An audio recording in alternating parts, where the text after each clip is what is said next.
Austin 316 says I just whipped your ass.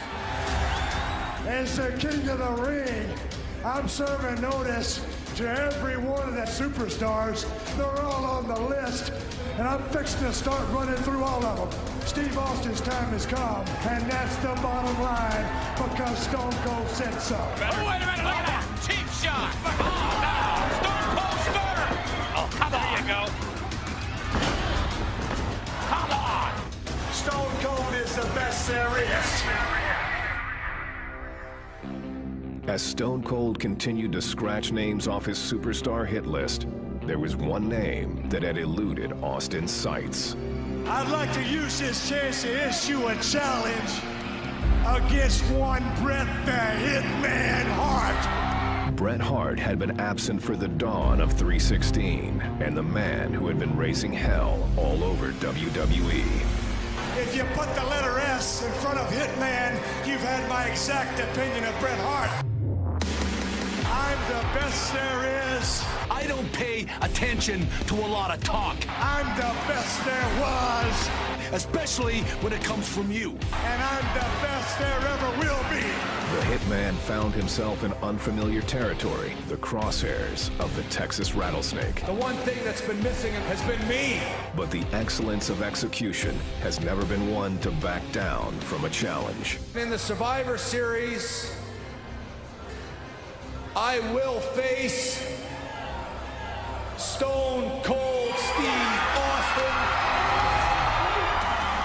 You're never going to get through with Stone Cold Steve Austin. You're going to have to kill me first, son. And that's the bottom line, and it's the truth. And if I can beat Stone Cold, then I will beat Stone Cold.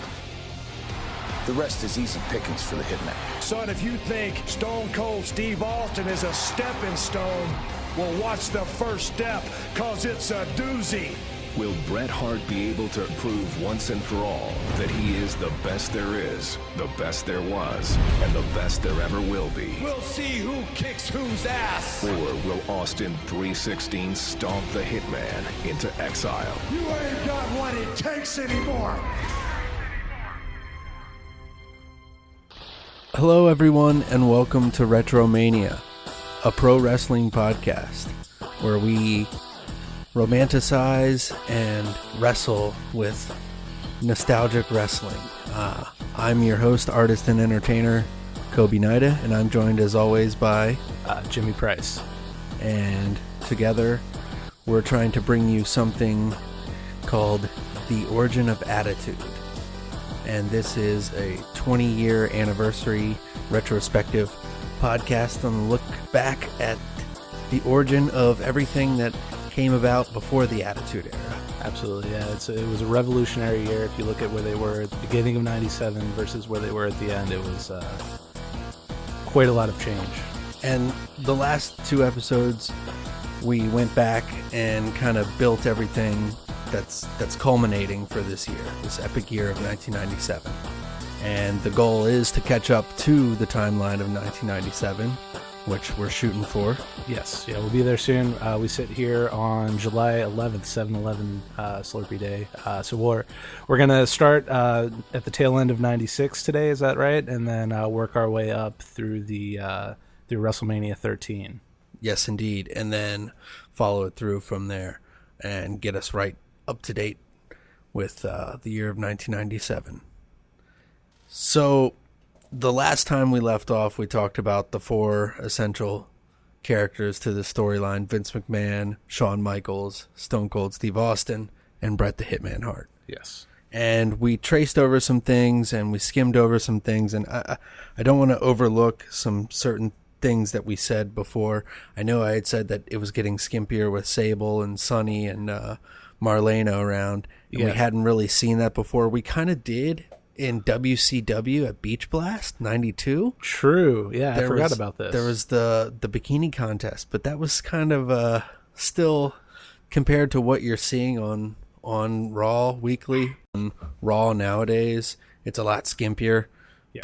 But there was pushing the envelope from WCW then. Yeah. Slowly but surely, the more sexual content starts to bleed into both of the major organizations, and that's something that's kind of going on throughout cable television. I think shows are starting to push the envelope a little bit more.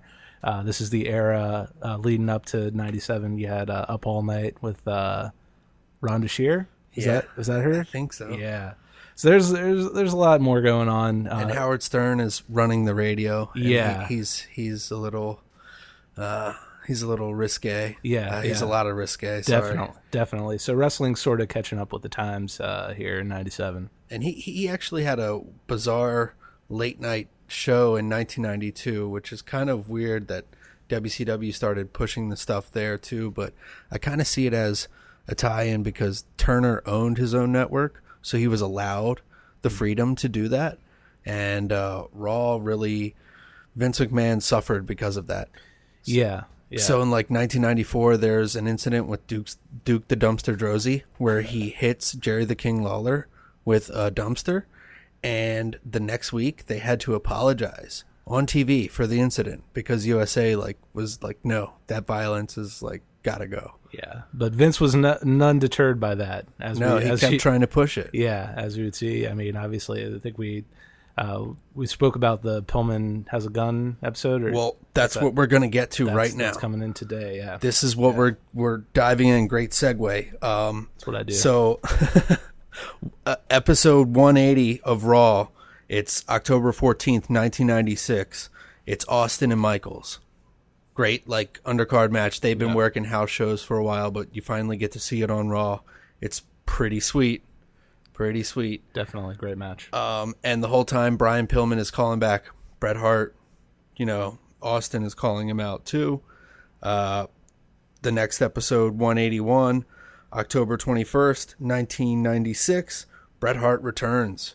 And he has an interview with JR in the ring.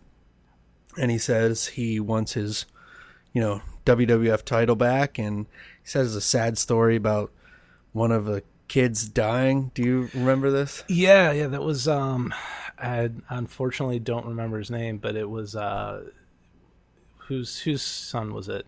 One of his brothers. One of his brother's kids unfortunately passed away.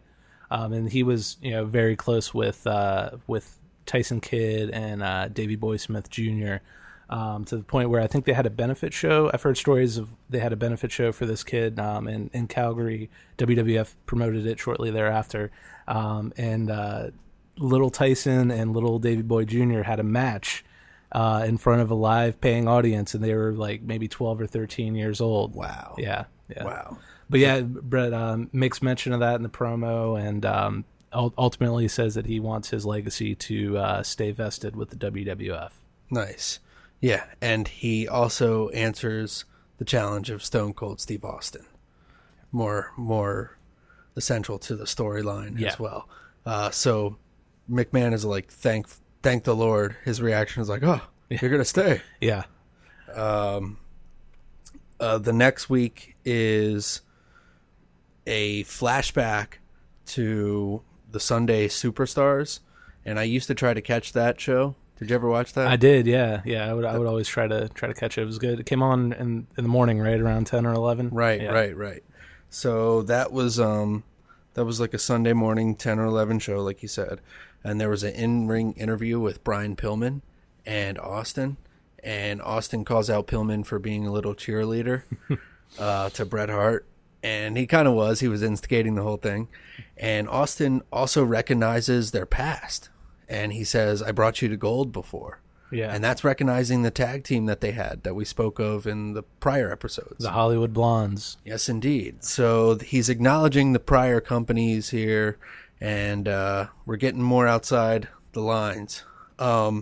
So he basically attacks Brian Pillman after he's been in a car accident. He's got a weak ankle, but this is a way to get Brian Pillman off TV and build the feud with Austin as well. Definitely, and also keep Pillman relevant because he was a huge signing for them at the time, and unfortunately the car accident intervened and kind of delayed his in-ring debut. But it was a good way to sort of introduce him to the WWF. Right, yeah. And this becomes a famous thing called Pillmanizing. Stone Cold basically smashes his ankle in a chair. Yeah. And that leads us to where we are now. The next night, October 28th, 1996, Night of Raw.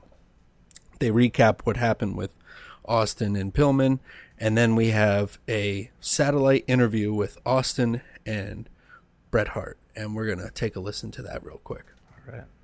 There you have it, ladies and gentlemen, Bret the Hitman Hart, Stone Cold Steve Austin. Gentlemen, we thank you so much for your patience. Right. And Bret, let's get the first question, if you don't mind, to you. Some say that the reason you took so long in making up your mind to come back to action here in the World Wrestling Federation, well, there are a number of reasons, but principal among them is that you knew that Steve Austin was the man who had challenged you. And my question is, whether or not, is that one of the reasons why you were reticent to make up your mind? No, not at all. I think what you're looking at 12 years, and if you really want to add on even more years than that, you can, because I've grown up with wrestling my whole life. And you're looking at 12 years without any kind of a break, of being physically mauled by giants and great wrestlers for years and years and years. And it just took its toll.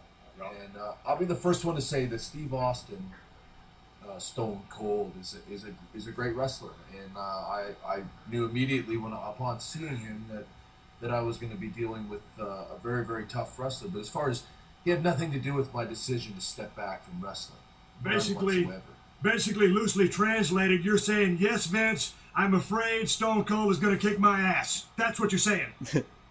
That's not what you're saying, is it, Bret? Yeah, somehow you need to clean that up a bit. Yeah, I think as far as you kicking my ass. There you go. You maybe should think twice about that. I don't know if you got what it takes to kick my ass. I've actually recuperated. I've been off. I'm ready for this match. But Bret, if I may, I'm better than I've ever been. Sure. If I can ask you this, what about the fact that you have not been in the ring for some 6 months, and there must be some ring rust? Would it not have been more wise for you to accept a match with a lesser individual rather than Stone Cold Steve Austin? Right. Answer.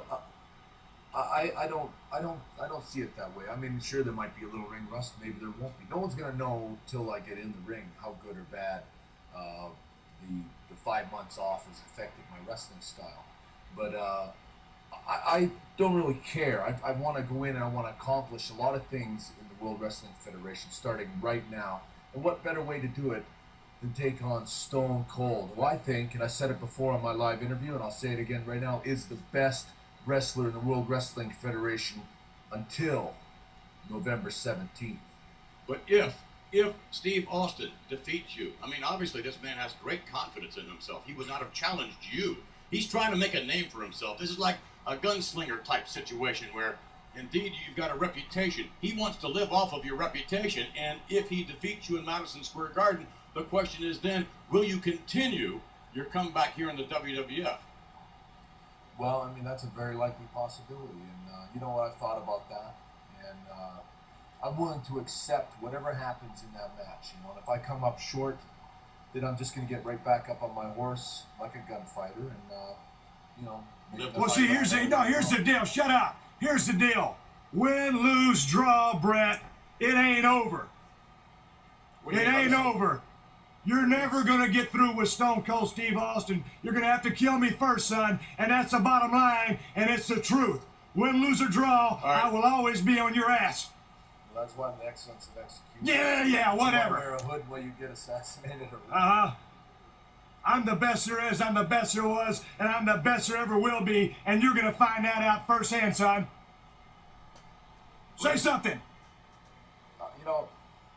You know, everyone thinks that because I'm coming back that I have this built-up impression in my head that I'm going to clean up the WWF. I know better than anyone else that it's going to be a real hard job. And, Bret, we thank you so much for joining us. It's Austin's house now.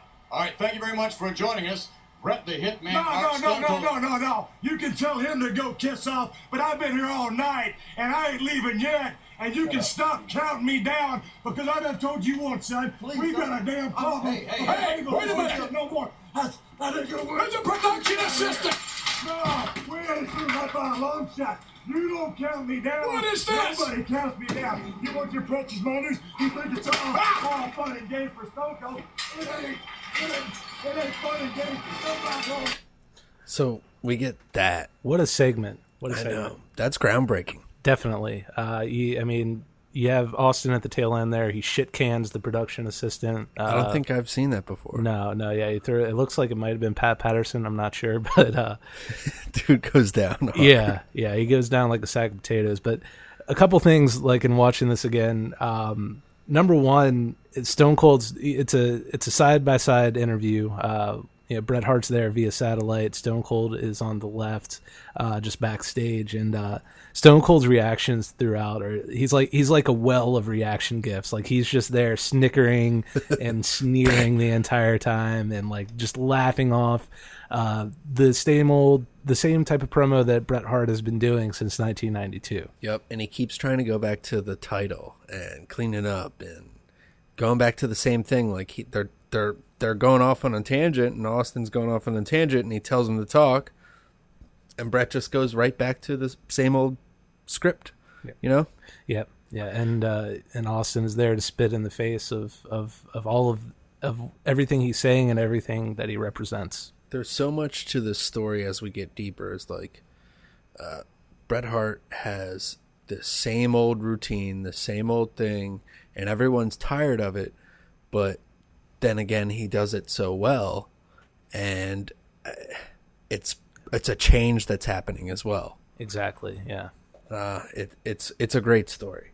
So then from there, the next week, episode 183, November 4th, that's Austin meets Pillman, 9mm Glock.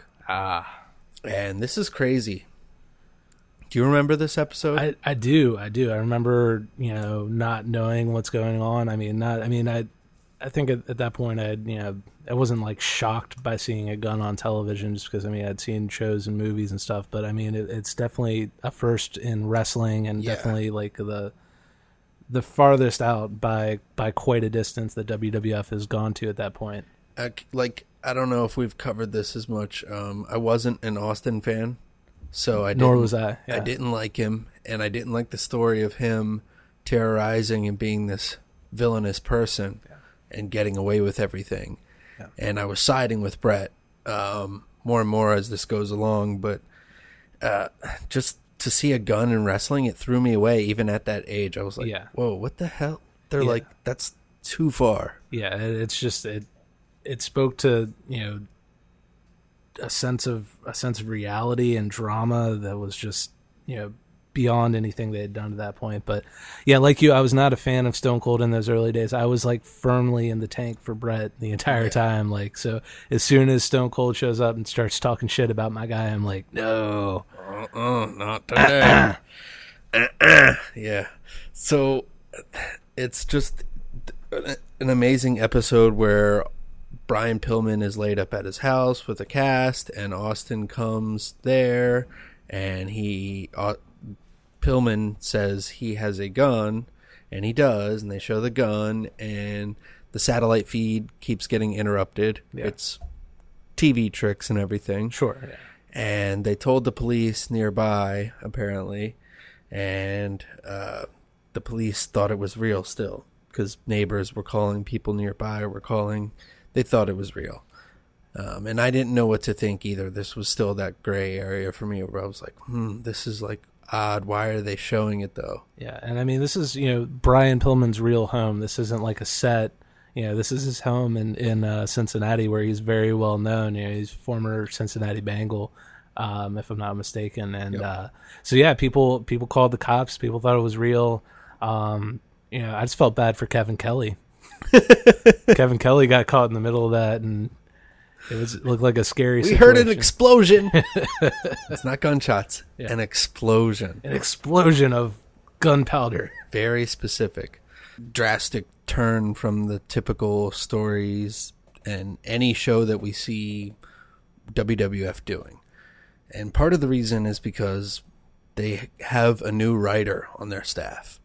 And do you know who that is, bro? Would that be one Vincent Russo? Yes, indeed. / Vic Venom? Yes, and he used to write for WWF Magazine. And he started putting his own twist on the stories in the magazines, and they became more interesting to people. And Vince brought him in. He liked some of the ideas. He needed the attitude, to say the least. The edginess. Yeah, so Vince Russo gets brought into the writing team late 96, and by early 97, he starts being the head writer. So we're going to see a lot of changes going on with Monday Night Raw. Episode 186, that's November 25th, 1996. It's Bret and Owen for the last time ever. Wow, I didn't realize this was the last one. That makes sense now that I think about it, but I have to go back and rewatch that one. Yeah, it's a good, decent match. It's a typical Bret and Owen locking up, technical match. Yeah. But Bret rolls Owen from a O'Connor roll. Somehow they get rolled up, and he's putting him into sharpshooter. But Stone Cold comes down and hits him with the chair for the DQ. And what we just missed, though, was the week prior, Bret Hart had conquered Stone Cold in that comeback match. Yeah. Survivor Series. Which is a classic. Yes, indeed. And we talked about that on the prior episode. Yeah, absolutely. So we're just trying to get into this episode here, 189. Bret Hart. This is the December 16th episode. This is after we talked about his encounter with Sid. Last episode, we talked about Bret Hart's encounter with Sid Vicious, where they battled for the title and Shawn Michaels was ringside. Well, earlier in that night, Shawn Michaels and Sid had gotten into it because the feud with Shawn Michaels and Sid goes back to before when Shawn Michaels lost the title to Sid at San Antonio. Yep. Or no, not it was that. No. Yeah, he lost it in Survivor Series. At Survivor Series at MSG. Yeah. Yeah. So San Antonio is later. So he loses that match to Sid, and Sid uses a camera during the match and hits Jose Lothario, and Jose has a heart attack, and yeah. So Sid becomes the champion, and now there's the beef still between Shawn and Sid and Bret, and they fight before the show. And then they fight during the match as well. Shawn Michaels gets involved and costs Bret the match. Basically, Sid swings Bret into Shawn, who's on the ropes, and Shawn goes flying. He looks like he takes a nasty bump there, man. Yeah. I don't know if that's just him being a genius that way, but looks pretty sloppy. Yeah, probably. It was definitely in his era of being a somewhat of a mad scientist in the ring. Yeah, and then Sid gets the power bomb and retains the title. So this is the next night after that. This is December 16th, 1996.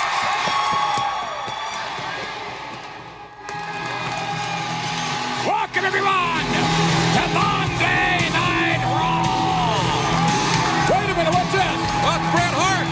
That's the Hitman. And I've got an in-ring interview. Didn't I tell you? Don't worry, I'll take care of it. Jim Ross with I guess somewhat of an impromptu interview with the Hitman Bret Hart, who was defeated last night at the hands of Psycho Sid, and he's not happy about it. Not at all. But listen to this ovation.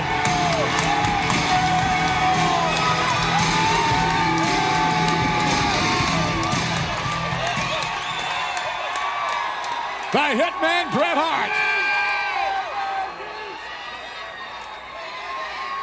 My mother always said to me, never ruin an apology with an excuse. But I'm going to have to come up with an excuse now, because there's no good reason why I'm not the World Wrestling Federation champion for the fourth time right now.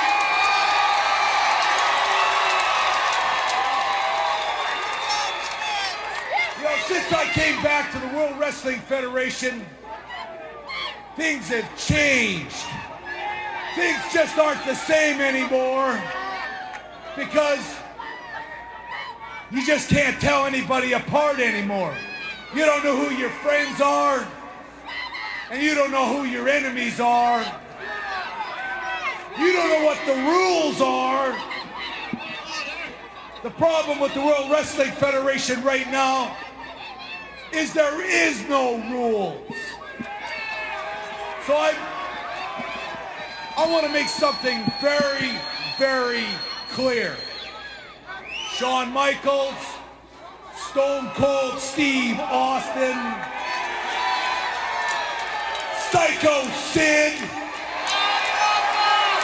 everybody in the World Wrestling Federation is going to have to understand one thing. If there's no rules, that's fine by me, because I don't need any rules. Shawn Michaels, you little prissy. You gave me your word. You gave your clique and all these fans your word that you would not interfere in my match yesterday. And just to give you a little bit of just a closer look at the kind of integrity that Shawn Michaels has, you can see that this guy has set out from day one to cost me the World Wrestling Federation Championship belt because he's got sour grapes and he just can't handle or accept the fact that he's not as good as I am. Oh boy.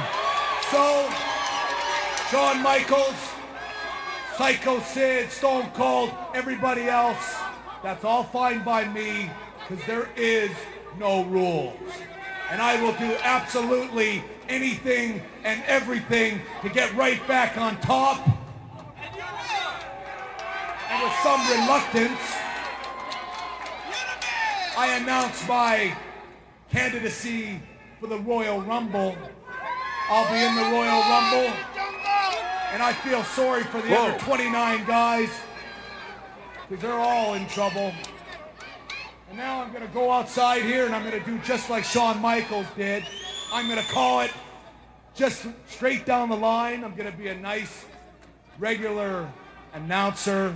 What? And I'm going to mind my own business. I'm going to have a little fun, Jim. All right, Bret.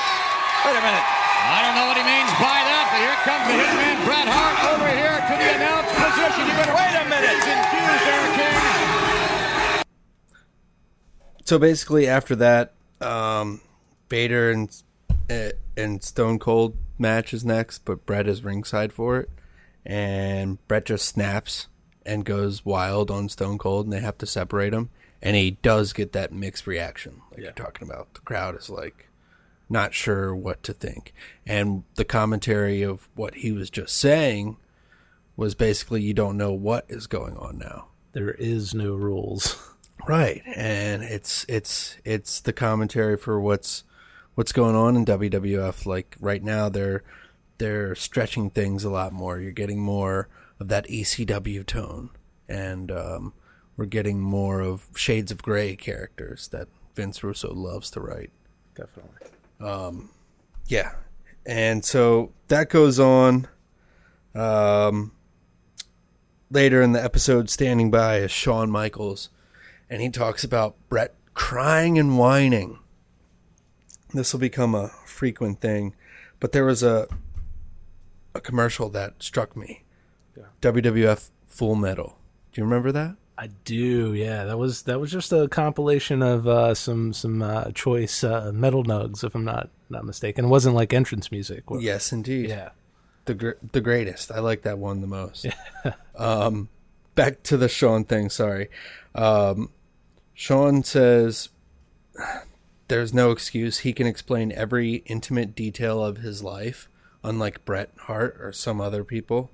And Bret Hart can be a wrestler 24 hours a day, all the time. He can wear wrestling tights while he's doing commentary, because he was earlier. So that's a little jab that I liked. Yeah. But he can't be Shawn Michaels, which was a nice little promo I liked. Hey, Jimmy, you want to tell everybody about where we work on the side? Absolutely. DCW, District City Wrestling.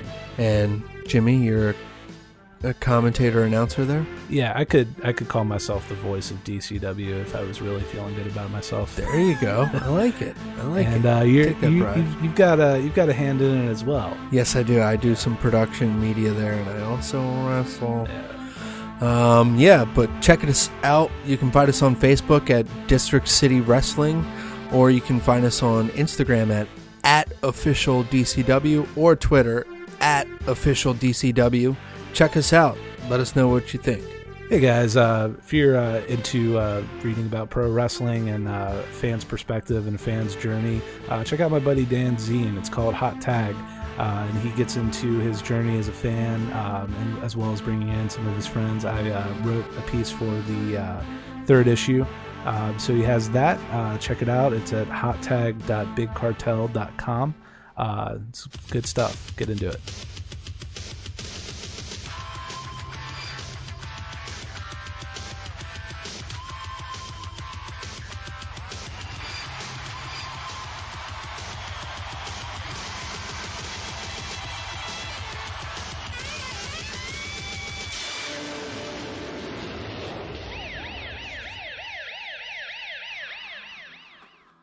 Episode 190, December 23rd, 1996. It's like a nothing episode.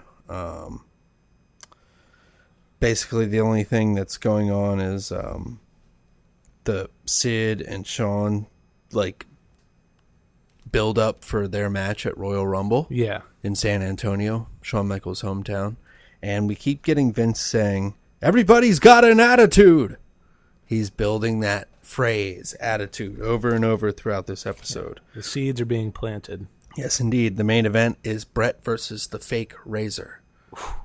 I don't know if we spoke about this, but I think we made mention of fake Razor before, but I don't think we talked about the match. I personally haven't seen this one. It's not that good of a match. Yeah. The thing with the Razor and Diesel was WWF owned the names, and they wanted to get viewers, because we're going head-to-head with Nitro, and they want to get viewers, so they're basically, JR says, "Next week, folks, I got Diesel and Razor on the show," and they're going to be on the show. Like, whoa. And people freaked out in real life. They're like, scoop. Yeah, like Kevin Nash and Scott Hall are leaving, like they're going back. Yeah. And it was just a ploy. These were fake guys. Yeah. And once they came out, I was like, wow, this is really lame. Yeah. Now, Kevin Nash has claimed in interviews that Eric Bischoff heard Jim Ross say this on Raw, that they were going to be on Raw the next week, and got them X amount more guaranteed on their already massive contracts. Oh, my God. I don't know if that actually happened, but Kevin Nash swears up and down by it. So they basically helped them out in a way. Yeah, exactly. By getting more money. Yeah. Nice. Good one. Good one, guys. Yeah. We then have that main event between Bret and the fake Razor, and McMahon, again, in this match, he says, "Bret maybe has a bad attitude." So we're playing off that again. Bret wins with the sharpshooter, and backstage we have Shawn, and Vince is asking him a question, and he's like, "Why, can you explain?" And Shawn just cuts him off, and he's like, why am I different?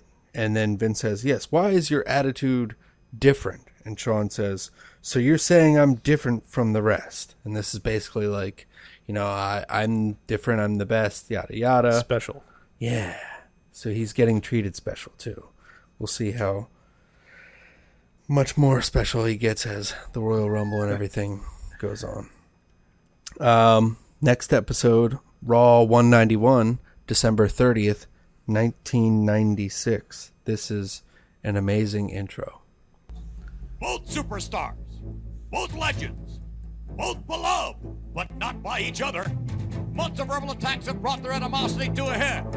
Did Shawn's temper cost Bret the title? And in your house, Bret's fist did the talking, but tonight, they'll be face-to-face right here on Monday Night Raw. It's just like you, Shawn Michaels, to build this thing around excuses. But I don't need any excuses. This is the opportunity that I've been waiting for to tell you face-to-face, boy toy, exactly what I think of you and everything you do. Hitman, you can make all the excuses you want, but tonight, we're gonna find out what the role model has to say when he comes face to face with the World Wrestling Federation's favorite degenerate.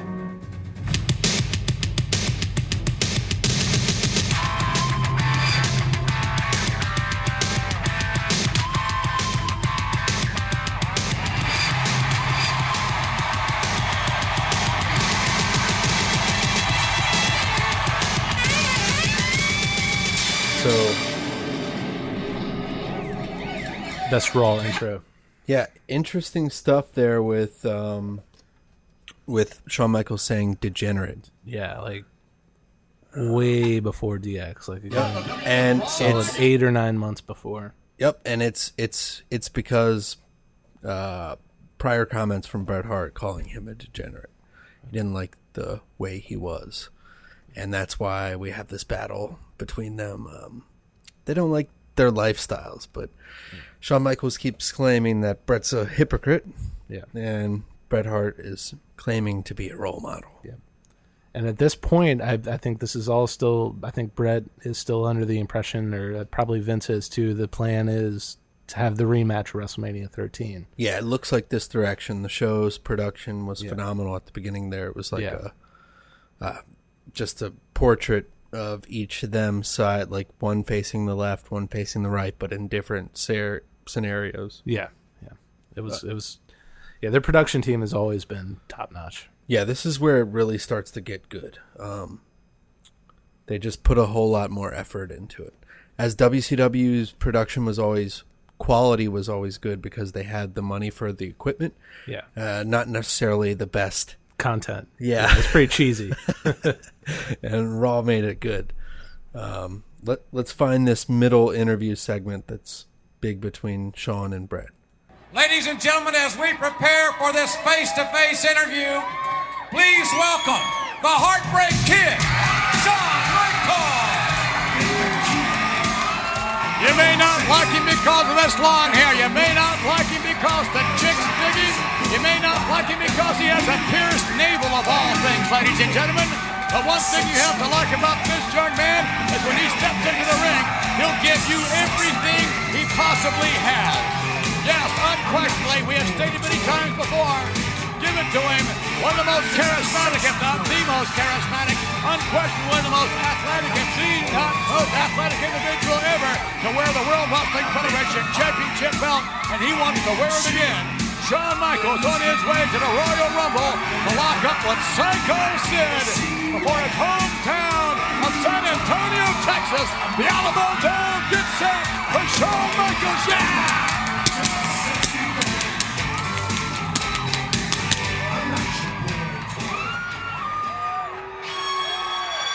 And now, ladies and gentlemen, the Hitman, Bret Hart. Yeah, and you hear just as well a huge roar from Bret the Hitman Hart, who gave it his all out here earlier tonight, ladies and gentlemen. The Hitman Bret Hart stepping in to help out. Double J stepping into harm's way, however, with Stone Cold Steve Austin, as well as the Nation of Domination. And now, Bret Hart, who somewhat claimed Shawn Michaels when has lost to Psycho Sid in our last In Your House. Well, who knows what's going to happen here. Fireworks ready to explode here tonight on Monday Night Raw.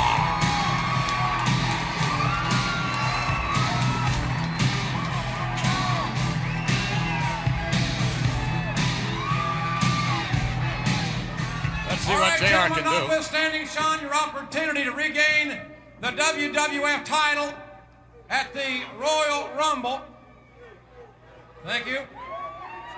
And certainly, Bret, your opportunity to win the Royal Rumble in San Antonio next week right here. You will take on a man known as Vader right here next week on Raw. And I just want to interject. I will be right here at the announce position during that match. And as always, I give you my word, I won't dare interfere. All right. The fireworks are going to explode. Why don't we go ahead, if you don't mind, and start this face-to-face interview with you. I know that you guys... No. Start with me? Yes, please. That's Bret the Hitman Hart. The best there is, best there was, best there ever will be. I wouldn't think of going first. No, no, no. Are you kidding? I'm not worthy to go first. A low-life degenerate like me go first? Never. I wouldn't dare think of it. Let the Almighty One go first. Well, Bret, I know you've got a lot to say about Shawn Michaels, and here's your opportunity. Go right ahead. How much time we got? You know, that right there is what I find so disrespectful about you. It's just your whole attitude. You know, Shawn Michaels likes to talk about how much he respects his mentor, Jose Lothario. You know, it's funny that Jose Lothario, when he jumped up on the apron and cost you your World Wrestling Federation Championship belt, the very next day he got up and he apologized for interfering. But Shawn Michaels, you haven't learned anything from Jose Lothario. You certainly haven't learned anything about respect and integrity, because when it came down to you costing me the World Wrestling Federation Championship belt, there was no apology. There was nothing. And that's just the beginning, because when I look at Shawn Michaels, I can remember last year at WrestleMania when I was screwed out of the World Wrestling Federation Championship belt. You promised that you would carry that belt with the same pride and same class that I did. And Shawn Michaels, you never came close. Shawn Michaels, there was a time, I've got 2 sons at home. There's a time when they used to look up to you.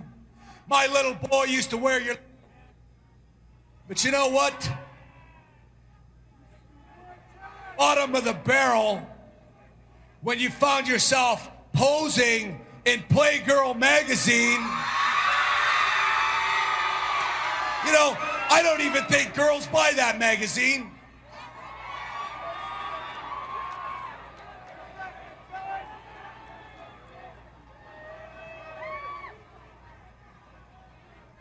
Shawn Michaels, to me, you're a guy that has degraded the World Wrestling Federation Championship belt. If you're not 14 years old and female, if you're a male out there and you had any kind of an opportunity to look you in the face and see what kind of a man, you already talked about being a man's man. I don't think so. Whose man are you?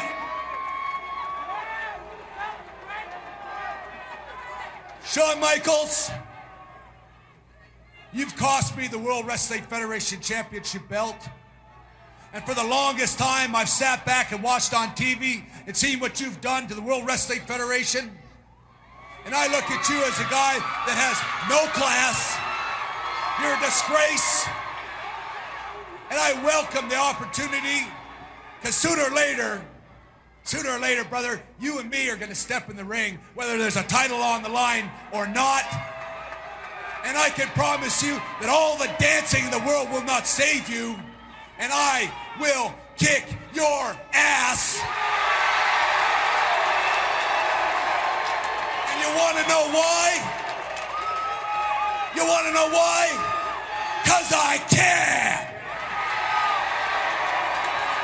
Well, I must say the Hitman not showing a lot of class tonight. All right, Shawn. Getting a lot off his chest. Your opportunity. Well, I hope you got that bug out of your butt finally. So let's start with the role model stuff, because Hitman, I seen you on the road, and bro, you ain't no role model. That's fact number 1. And I got a long way to go. Wait a minute. And coming out, ladies and gentlemen, he has not been invited. He is the World Wrestling Federation champion. Thank you, my man.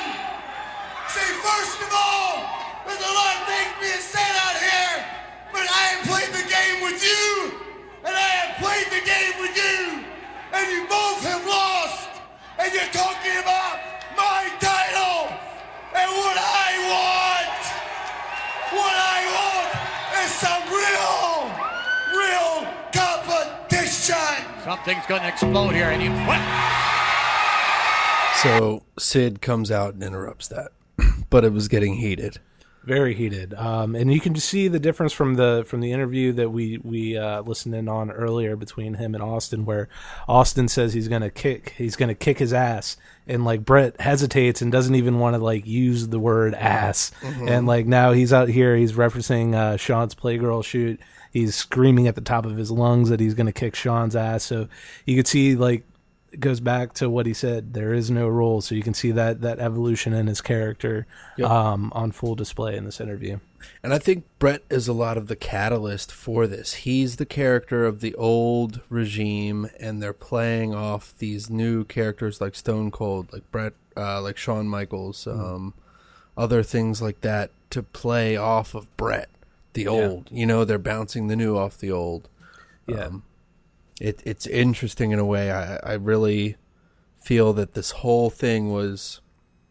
You have a business. Vince McMahon has a business, and it's almost like having your wrestling toys as a child. Yeah. And you played with the best ones. And then when some newer toys came along, you started collecting them, and you wanted those ones, and you played with them more. So when a different style of toy comes around... or a different way of playing with the toy, the ones that, like, if it's from going from Hasbro to Jakks in a way. Yeah. So the Hasbro were kind of stuck in these old ways. Yeah, they could do one thing, one punch, one shot. Right, and the character was kind of stilted. It was not 3-dimensional in a way. And the Jakks came out, and they had bendable features. A little more play for your room. Now the toys are fucking incredible. You can bend their damn wrist. It's just amazing. But, so basically a newer style of toy comes up and you want to play with those more. But you don't essentially just put away with the old ones. No. You transition. And I think this is a slow burn for Vince McMahon being a smart businessman.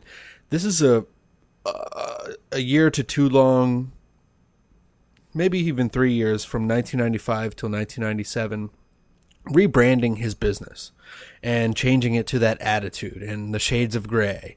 And we'll see as this story unfolds, like how he throws little things here and there, and it builds and snowballs in a way to become this attitude era. Yeah.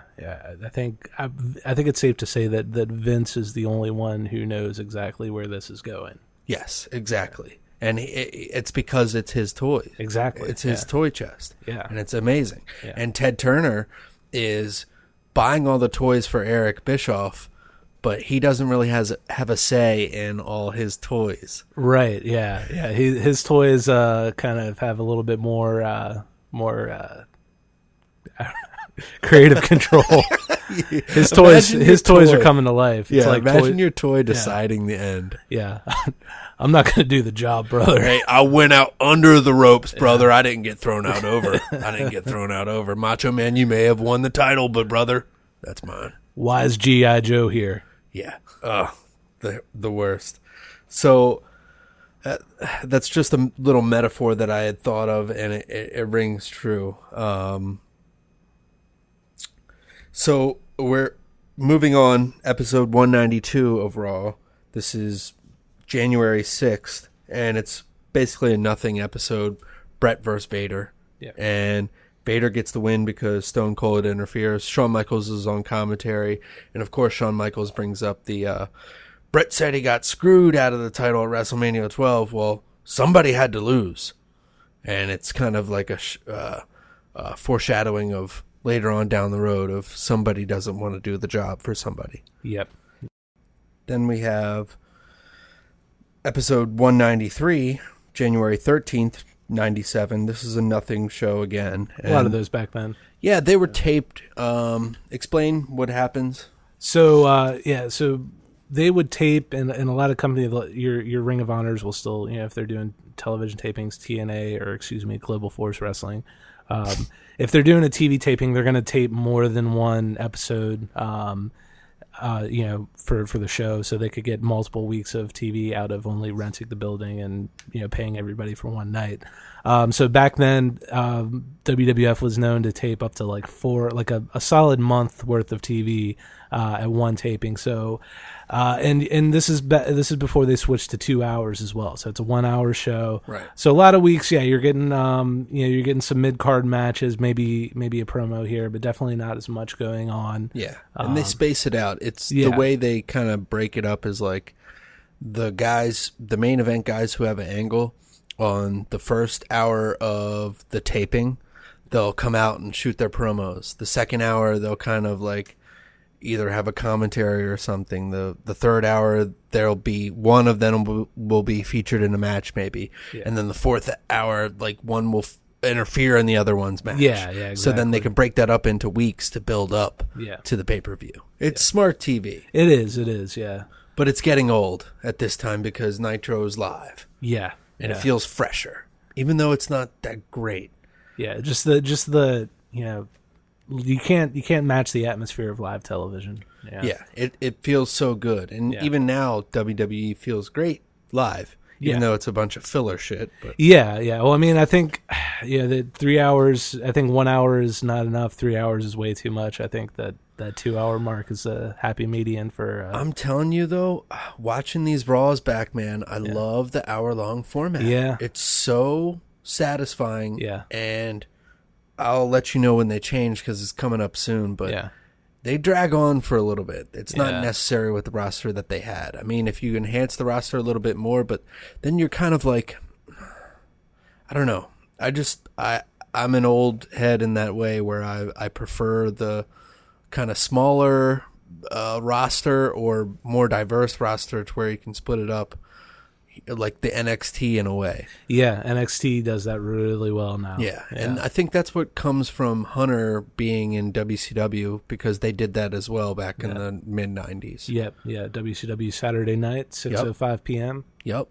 And another thing, just shooting this out here, another thing that I noticed, a lot of top players and top concepts that WWF has are, again, WCW stolen or from the brainchild of. They end up getting Dustin Runnels, WCW, for Goldust. They end up getting Triple H, who worked with WCW. Yeah. They end up getting Mark Marrow, who worked with WCW.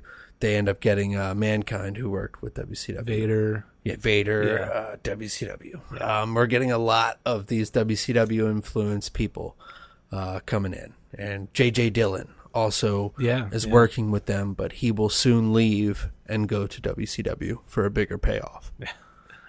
They got a bigger checkbook because Turner. Yeah. Money is not an object. But you see this ebb and flow back and forth between WCW and WWF people. It happened with Flair before '92 as well. There was an exodus as well for a little bit, and then they come back, and it's this wave. Yeah. But right now, WWF's finding that niche. Definitely, yeah. They're putting together what would be, arguably the greatest roster that they would have.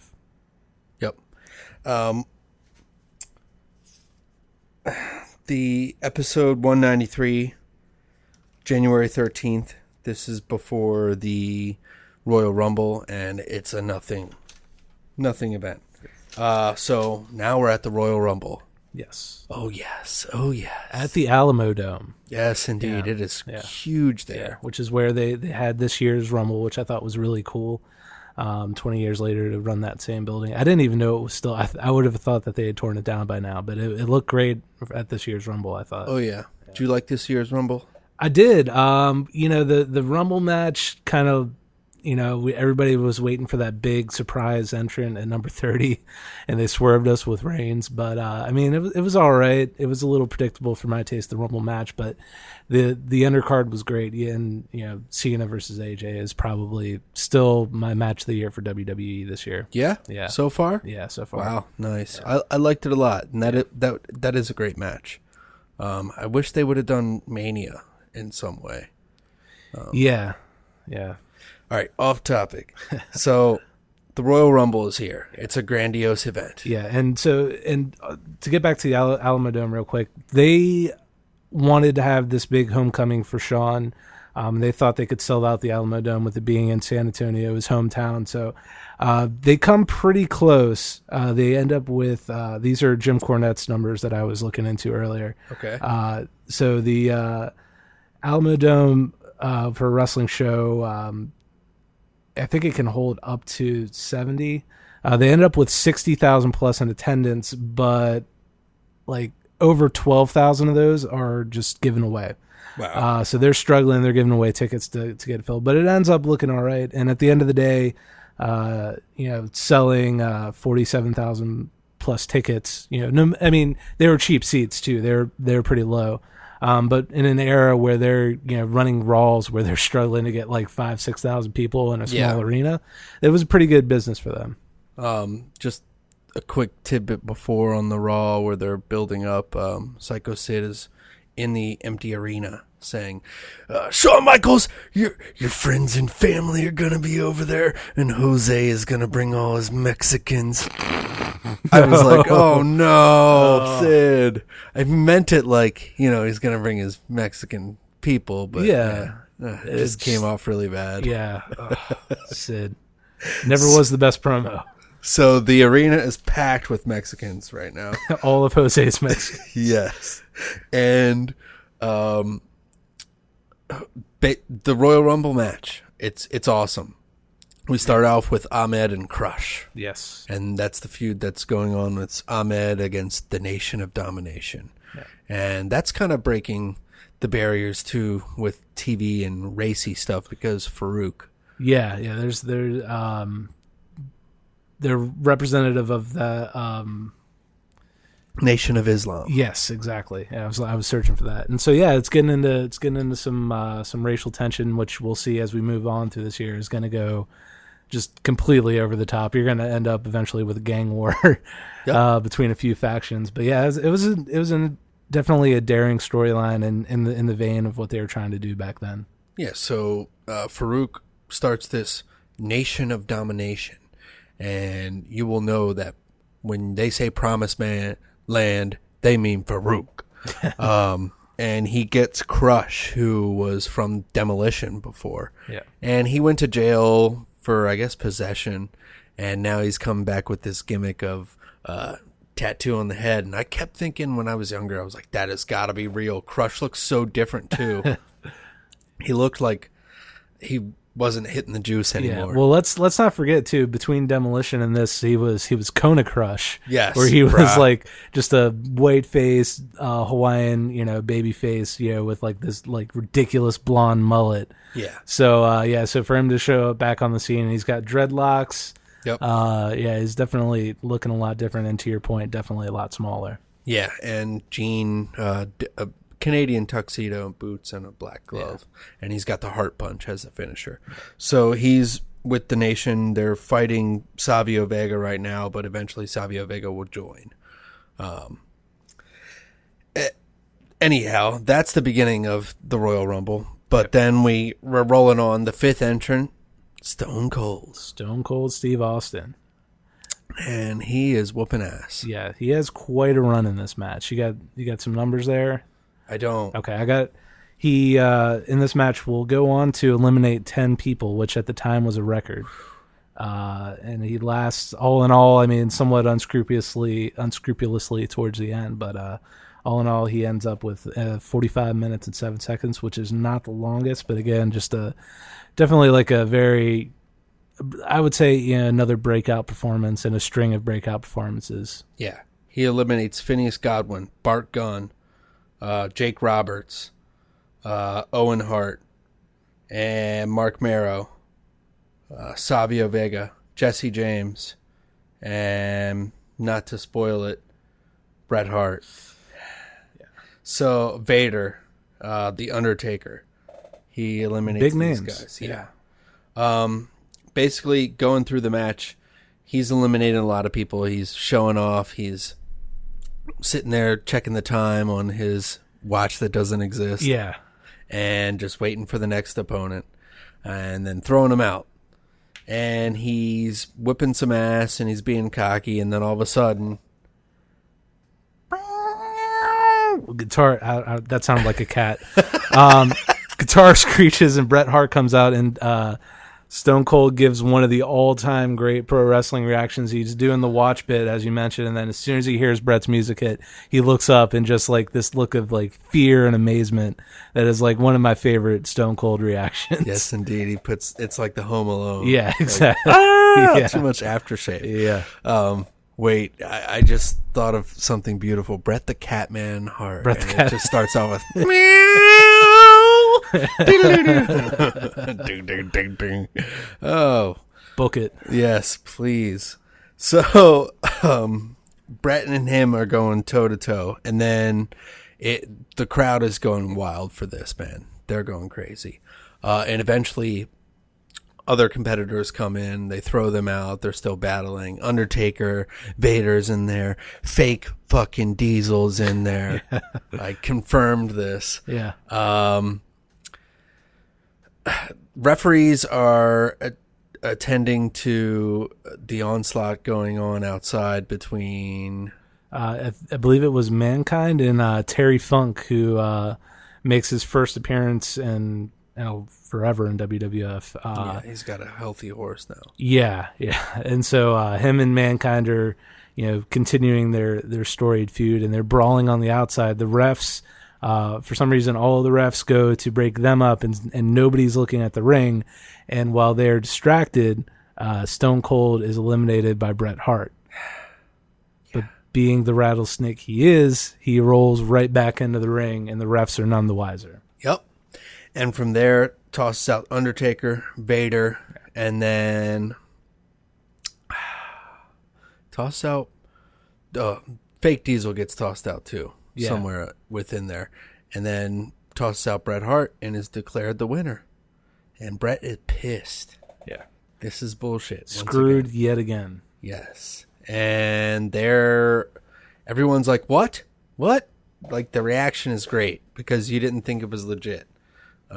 Even as a kid watching this, I was so pissed. Yeah, you're expecting, like somebody to, walk up and, reverse the decision, because that's usually what happens, or, Gorilla Monsoon comes out or something. No. Nothing. Yeah, not on this call. one. The call stands. Yep. So, main event: Shawn Micheals trying to get that boyhood dream back. Yeah, going against Sid. This is actually a fun watch. I went back and watched this one. Better than their Survivor Series match, right? Yes, indeed. Yeah. Shawn plays it perfectly here. You can tell he is instructing the match. He's leading the match. Yeah. He's great. And it ends with some bittersweet poetry where the referee's down, Shawn uses the camera on Sid and then hits the sweet chin music and wins the title back. He does that for Jose. Yes, indeed. Who Sid clocked with the camera at Survivor Series. And I think, would you say this was like probably Shawn's like last like moment as a pure babyface? In this run, obviously he comes back years later, but he's in his hometown. He's getting that big babyface pop. But from here on out, it's more, he's really pushing the anti-hero degenerate type of thing. Yeah, he's got the cocky edge here. It's noticeable. It's not, but he's still babyface. Yeah, you know what I know what you're saying. Later he turns it to where it's like, man, he's supposed to be a good guy, but how can you kind of fucking like that guy? Yeah, isn't he a dickhead? So that's awesome. He's up on the table dancing in front of all these Mexicans, and he's dancing and everything, and he shakes his ass in front of Vince McMahon's face, and Vince McMahon's like, oh my God. And he turns over and he mouths, "I know you want to fuck me." He definitely mouths that. If you want to go find that at the end of the Royal Rumble on the network. Yeah. It's interesting, to say the least. There's always those rumors of guys who make their way to the top do special things for Vince and the boys. Yeah. I mean, not a lot of workplaces do that sort of thing on like before a national audience. No, and your boss. Yeah. So there's something, I don't know. I think there was probably something that went on between them. I don't know. Maybe. Who are we to say? No. All right. So the next episode, the next night of Raw 194, January 20th, 1997. Bret Hart at the beginning. He's talking about he's getting screwed out of everything. I'm going to play a clip of that.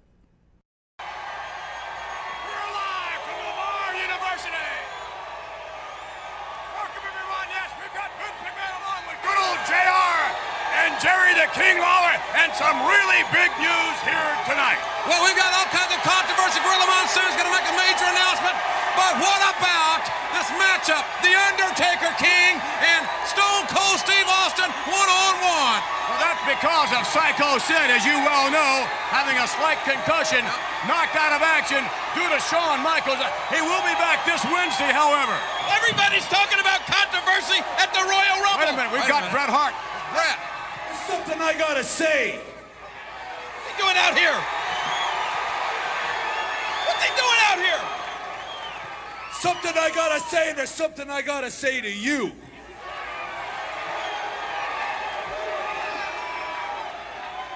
You know, when I decided to come back to the World Wrestling Federation, you promised me that I would get an opportunity to fight for the World Wrestling Federation Championship belt.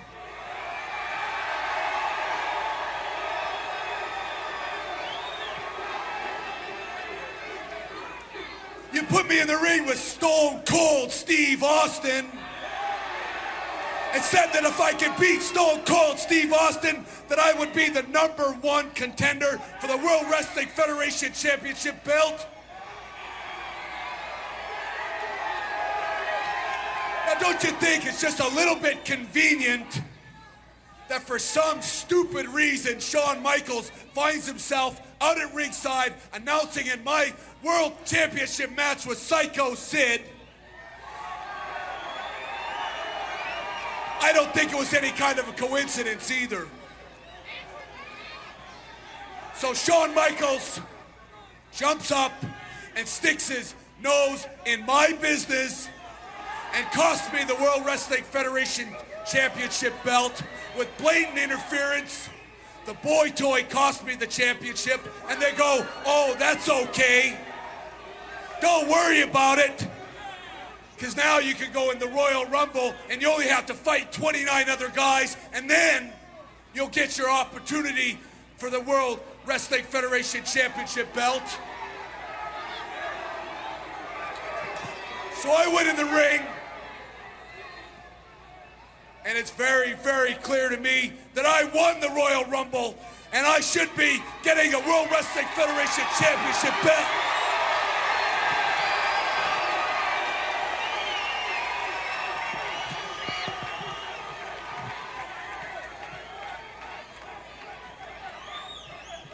Where is my opportunity? You know, the way I look at things right now,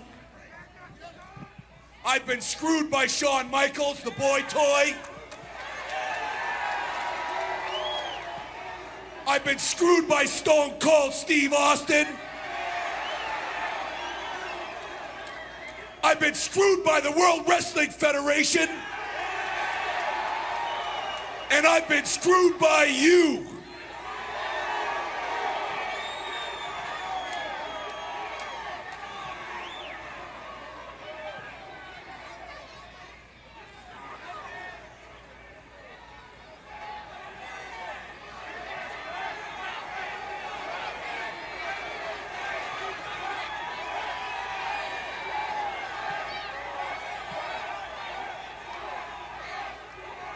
I don't like to make idle threats, but the way I see things, it doesn't look like I'm going to get my opportunity for a shot at the World Wrestling Federation Championship belt. So I quit.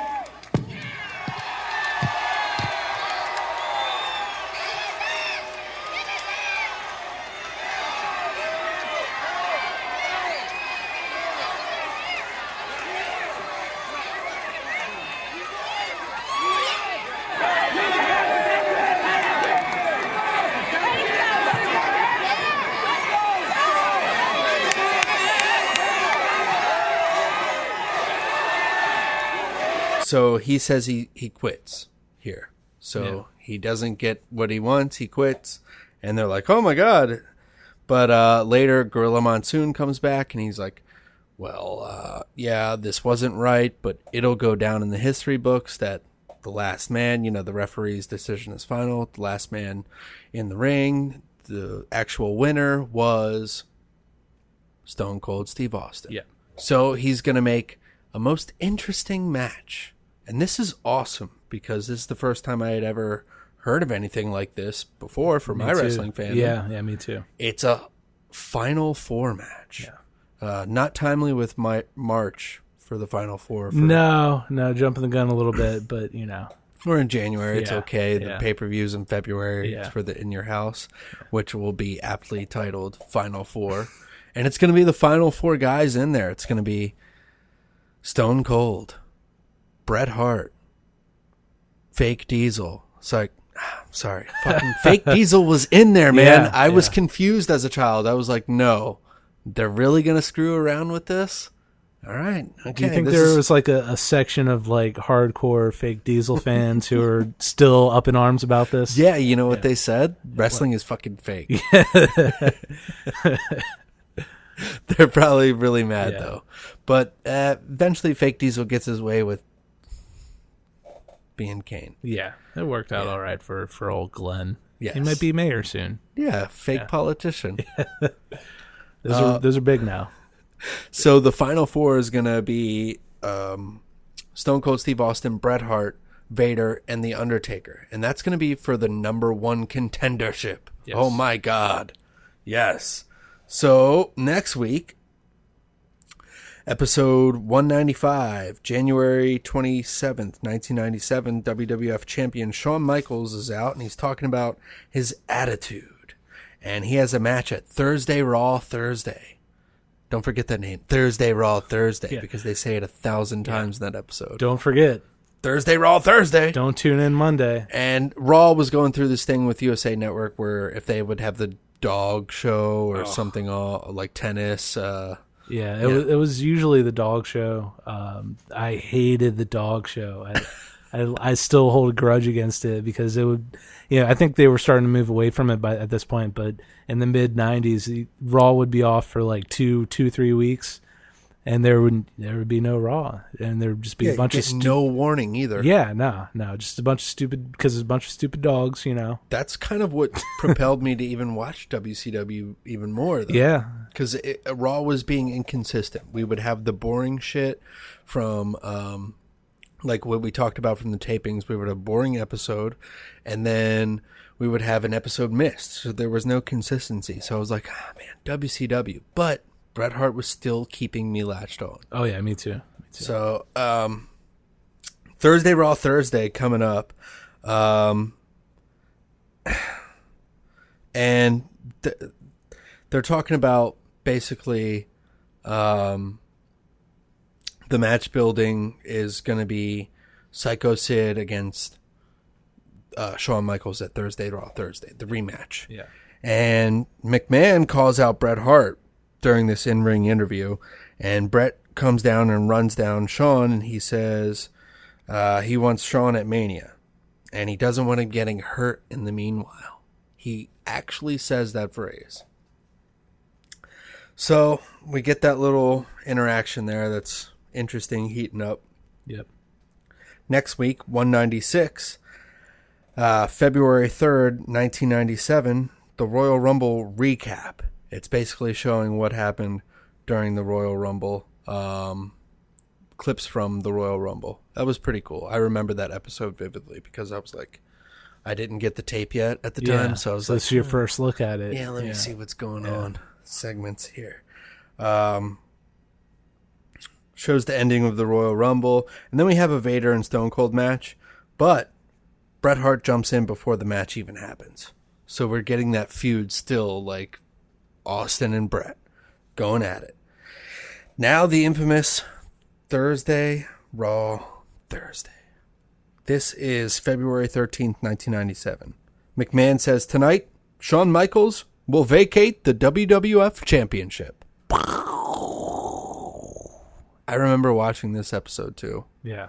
because they got me with their advertising so well. Thursday, Raw Thursday, Raw Thursday, Raw Thursday, Raw Thursday. Exactly. Repetition for the sake of clarity. I went home that Thursday and was like, I know it's on. Thursday, Raw Thursday. Man, what a fucking twist and turn. Yeah. I'm gonna go to what Shawn Michaels says here. This comes obviously as a shock. It's a shock to WWF fans all over the world. Maybe it really shouldn't be, considering what you give. Obviously, Shawn Michaels, what you bring to the World Wrestling Federation has taken its toll on you, specifically your knee. And as you are facing a knee operation, I wonder if you would share with millions of your fans all over the world what's going through your head. Well, it seems like we've done this before, and this time, unfortunately for me, it's much more serious than it was last time. I've never had a doctor look me in the face and say that I may never be able to wrestle again. And I was told that the other day. Of course, it's not something that I believe, but the fact is it's something that I have to deal with. Time has taken its toll on my body, and I know you're just as disappointed, more so than anyone else, that you are not defending the WWF Championship against Psycho Sid, or for that matter, whomever would have been stacked up against you. And no one has taken on more challengers. No one in the history who's ever won this championship belt has ever had the schedule, has ever had to endure the kind of schedule that you have so readily taken upon yourself. Well, there's one thing about me is that I can't do anything halfway. And I come here and I hear the people and they chant Sid's name, or they chant Bret's name, and they chant a lot of people's name. And one thing is for sure, you're going to have all of that in the future. And that's what I want for the World Wrestling Federation fans. In spite of what people may think about me, what I've always wanted for all these people is for them to have a good time and to enjoy themselves. I've always tried to be the one to provide it, whether it was on the good side or the bad side. But what was always most important to me was the performance. So that these people, each time they reached in their pocket and they paid to get a WWF ticket, they didn't regret it, because they knew that if they saw my name on the card, they could come and they could cheer and they could boo and they could do whatever they wanted, as long as they had a good time. Over the last couple months, there's been a lot of talk of people having bad attitudes and a lot revolving around this belt. All I know today is that one thing that's not going to revolve around this belt for a long time is going to be Shawn Michaels. I don't know where I'm at right now. I have to have everything checked. I may be beyond reconstructive knee surgery. I may or may not be able to fix it. But if I can't come back and perform at the level that I performed at before, I can't perform. I can't come out here and just go half-ass. I have to come out here and I have to romp and stomp, and I have to get tossed around, I have to toss people around, and I have to have fun. The schedule over the last year I took on because I didn't feel like I could say no. I wanted to do everything. I wanted to enjoy my life as the WWF champion. I wanted to ride in Lear jets, and I wanted to ride in limousines, and I wanted to be on TV shows, and I wanted to do autograph sessions, and I got to do every bit of that. And if nothing else, I have all of that to take with me. But again, and I know right now we're in the middle of a time where toughness is real big here in the World Wrestling Federation. And unfortunately, all I've got right now for you is a lot of sorrow, a lot of tears, and a lot of emotion. I don't have any toughness for anybody. So I guess, here you go. Here's your belt. And what I'm going to do is go back home and see what's left for me, whether it be in this ring, whether it be out of this ring. I know that over the last several months, I've lost a lot of things, and one of them has been my smile. And I know it doesn't mean a whole lot to everybody else, but it means a lot to me. So I have to go back and fix myself and take care of myself.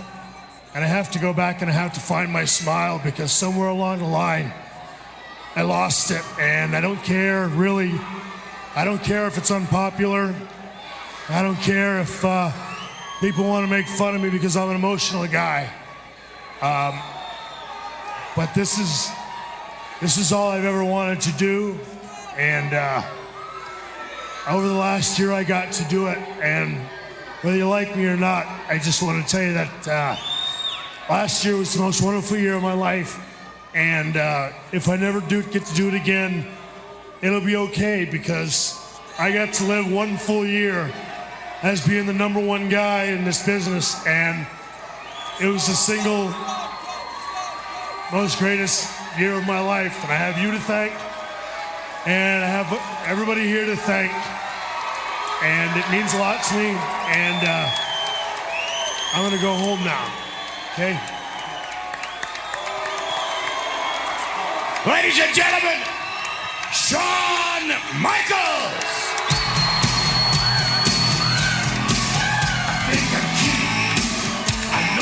So then, after that, beautiful, tear-breaking speech. Yeah, brought a tear to many a young girl's eyes. Man, it felt so heavily produced. Yeah. Like, I don't know. I just feel like this whole thing is like a huge work, man. Yeah. You got Vince Russo telling little stories. You got the production team of Kevin Dunn and Vince, like, in control of everything. It's not too overexposed right now. Man, it's just... And at the time, you knew, like, well, it got to a point where the people are trying to work each other. Brian Pillman kind of worked his way into the WWF, per se. Yeah. He had a contract dispute with ECW and WCW and convinced Eric Bischoff to fire him for storyline's sake so that he would be a free agent. Yeah. Went to the ECW and then signed to WWF. Outsmarted old Uncle Eric. Crazy. Not the only one who was able to do that. But yeah, it's, this is, we're getting into the era where the top guys are taking the power back from the promoters. Yep. So after that interesting speech from Shawn Michaels, Gorilla, the president, the on-air president, he announces the final four will be for the title, and Sid will face the winner that following Monday. All right, so then we have a match here. It's Sid and Stone Cold, and it's a decent match, but Hart comes in for a DQ, and Sid and Bret go at it, and they get separated. And then later in the night, we have Vader and Bret again. Vince messes up finally, and he goes, Raw Thursday, Raw. Raw Thursday, Raw. Yes, he said it so many times, Thursday, Raw Thursday, and he's the one that fucking messes it up. Undertaker comes out during the match. Vader attacks after, and then Austin comes out.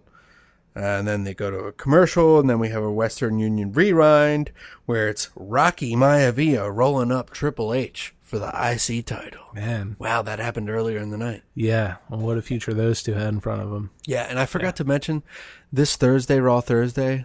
Yeah. Raw Thursday, Raw. It's 2 hours long. Okay. So this is the first of its kind type Yeah. special. Back to the action. Austin distracts Vader, and Vader goes for a moonsault, but he misses, and Bret hits him with the finish there, and he goes over. Jimmy, do you have any old wrestling shirts?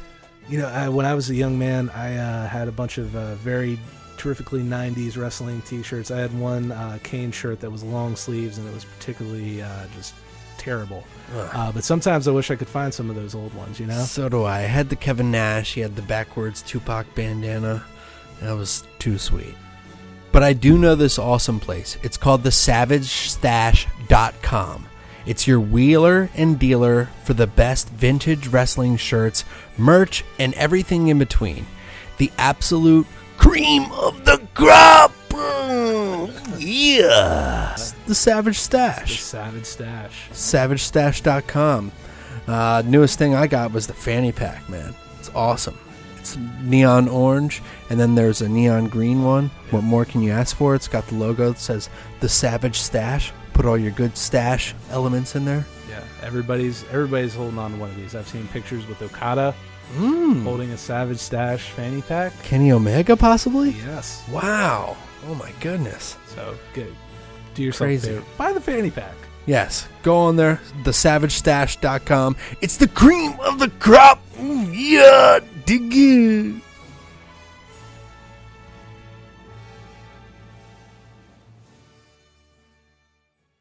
And now we have the final four. Yes. Whew. One of my favorite In Your Houses, and that final four match is just so good. Yeah, one of my favorite matches. Yeah. Just innovative. Yeah. And it's not because it's the first like four-way elimination or anything like that, but it's just they're working the whole time. There's nobody laying down for a long period and then coming back up like we see nowadays. Yeah. It's constant action. It's not like, to your point, it's not the rollout and just two guys, taking turns, getting in and out. It's four guys, and they, multiple. I feel like they had the split screen going for a large, portion of that match, and they're just beating the hell out of each other in this. Like the Vader takes that. He gets rammed. He gets his head rammed into the steps, and his eye just gets split wide open, or like right above his nasty. eye. That's a cover of Raw magazine later. Nice, yeah. They show this. It's the stitches in the wound and the gash. Yeah, it's crazy. It's almost as bad as the time Vader's eye actually came out of his socket. Okay, yeah. Yeah, this happened in Japan in a match with Stan Hansen, who just like clocked him with the old bull rope or whatever it was. I'm not sure if it was an actual strike or if he caught him with the rope, but yeah, his eye was out of his socket, and Vader finished the match with his eyeball just kind of dangling.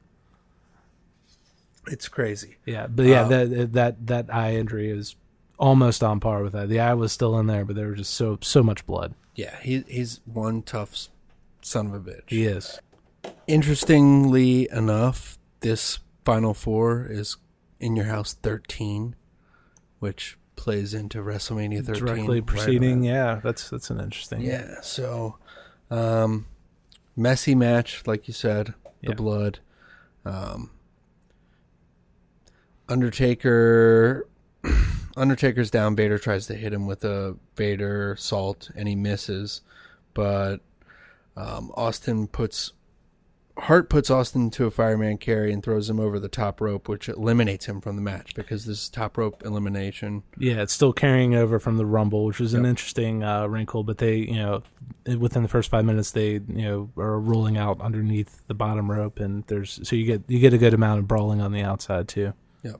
So Hitman and Undertaker, they brawl on the outside, and Vader is recovered in the corner, and Paul Bearer interferes and attacks Undertaker while Vader was superplexed by Hart. Despite being eliminated, Austin comes right back and attacks Hart. Vader went for the Vader bomb on the top rope, but Undertaker gets low blowed, and Vader throws him over the top rope. So Undertaker and Hart are the last two participants. And it's a good little mix-up right here. I love this little trade-off. Goes for a tombstone, and Austin distracts the Undertaker, and then Hart hits the clothesline real fucking hard on him and just flips him over, and Hart wins the fourth WWF championship. Yep. And it's great. I loved it. I loved hearing that reaction as a child. I was like, yes, he got the title back. All is right with the world again. You know? Yeah, I wasn't mad that it was going into a basically a title match for that Final Four. Yeah, no, I was okay with it. Yeah, I thought it was cool. It was an interesting, little wrinkle with the over the top, rule carrying over from the Rumble. But Bret, finally recapturing that title, and he would have a long, long run with it. Oh my God, so long. The next night on Raw, episode 197. This is another 2-hour one. This is February 17th, right after Final Four. Yep, the next night. What's going on here? So here, what we have, I think Monsoon announces early on. We have these two hot feuds. You have Taker and Sid, and you have Austin and Hart. And so basically what's decided is that those matches are going to happen at WrestleMania one way or the other. Woo. And whoever is, whichever one of those gentlemen has the title, that match is going to be the title match. So the next night, Sid gets his rematch, which he was contractually obligated to get. And it makes for an interesting wrinkle because you have Bret versus defending against Sid. And you have Austin who hates Hart. You have Taker who hates Sid, but they also both want that main event title match at WrestleMania. So what ends up happening is Taker is interfering on behalf of Sid, helping him out, and Austin is actually helping Hart, or trying to help Hart to win, so he can get that title shot as well. At the end of the match, when the dust settles, Sid ends up with the belt. Yep. Bret, they tried to start this match at the beginning of the Raw too. Yeah. And it gets out of hand. So they're like, all right, they brawl, they break it up, and later on, Sid says he's like, I want the match. And in between there, we get debut of delete. The fucking Hardy Boys. The Hardy Boys show up as a tag team against the Headbangers. Yeah, they've been doing little enhancement matches separately for a while, but this was the first time as a team. Yep. All right, and then they start to go back to the title match. Yeah. Bret Hart coming out, and he's attacked by Stone Cold Steve Austin. Yeah. And that's backstage, and McMahon is involved in the breakup right there. Yeah. More shades of throwing McMahon into this picture of being the owner again. Yeah. And then we get an update with Dr. James Andrews before the main event. We're going to get this title match off the ground. Yeah. Like you said. James Andrews comes out and says, Shawn has a twist in his knee and no surgery is definitely necessary, but he could return in 4 to 6 weeks.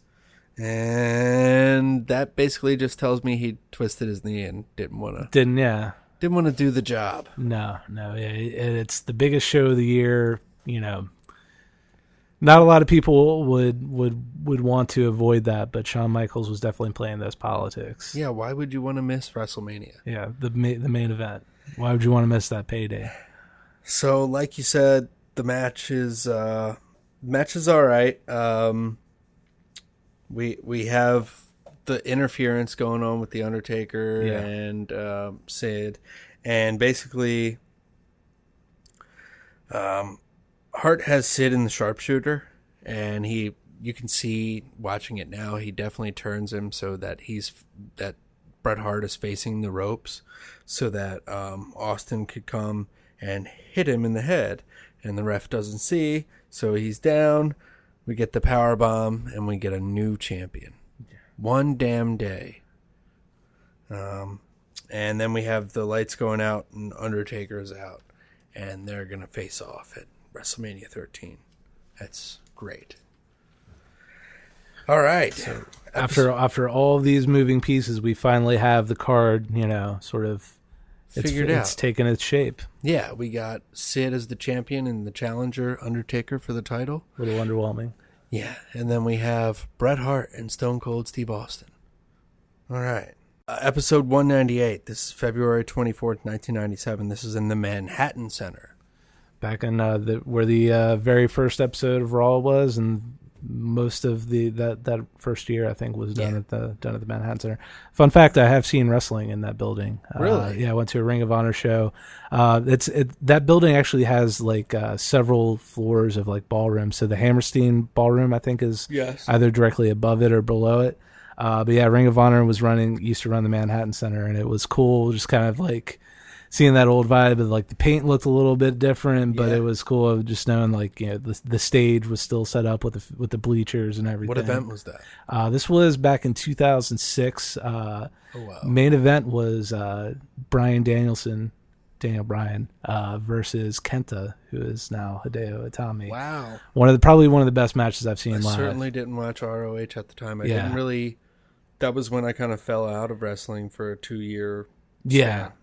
So it was a good era. We'll have to. That might be a future season. Awesome. Yeah. Yes, indeed. Maybe we'll look at that. But the Manhattan Center was a cool place to watch wrestling. So being said, the Hammerstein Ballroom and Hammerstein Ballroom and Manhattan Center being tied into each other, ECW performed a lot at one of those, and they're actually here on Raw. Yeah. So we have Paul Heyman coming out, and he's introducing Little Guido, and then he goes against Stevie Richards. And Paul Heyman's ringside commentary, and there's a phrase here, or they're talking about Jerry King Lawler is picking at them. It's a feud between Jerry Lawler and Paul Heyman, and Jerry Lawler and the WWF and ECW are basically doing this working agreement, like we spoke of before. Yes. Yeah. And he's like, "You guys are ripping off everything." And Paul says, "Who and what are we ripping off exactly?" Because WWF is ripping off them. Yeah. So Raven comes out with the ECW championship, and that's the first time we see another champion from another company besides WCW. Yeah. Approaching on WWF. We get the Stevie kick, and that's it. And then we get Sonny and Marlena in a skimpy arm wrestling contest. I don't remember seeing this episode, but I paid attention. Yeah. They're like jumping around a lot. A true athletic contest. And this is like one of the first times. I mean, I don't know if it's the first time, but we're getting creepier and creepier with Jerry. Yeah. She's jumping, and you see her butt cheeks wiggling, and he's like, "Oh boy. Like, all right, yeah, okay. Yeah." He's becoming what he. Well, I mean, not really. This is always who he's been, but that aspect of his on-air character is becoming more and more prevalent. Yeah, getting into the era of puppies soon. Yes, indeed. So then we have Ken Shamrock in the audience, and he's from the UFC. Yeah. Then the King comes and interviews Ken, and he's like, we worked at the gym, da da da, and Ken Shamrock just plays it off like, I don't know you. I don't know you. And then we have some sappy ass song for Shawn Micheals, like a retirement video. Yeah. With a 90s song. It was so called cheesy. Tell Me a Lie, right? I think so. Yeah. Man, we're going to play it. Yeah. Have to. To a Shawn Micheals video. Indeed, so many cards and letters pouring in concerning Shawn Micheals. At least that's how it seems. Never known another way. Living out a dream. Now I know you're leaving me, and I'll never understand.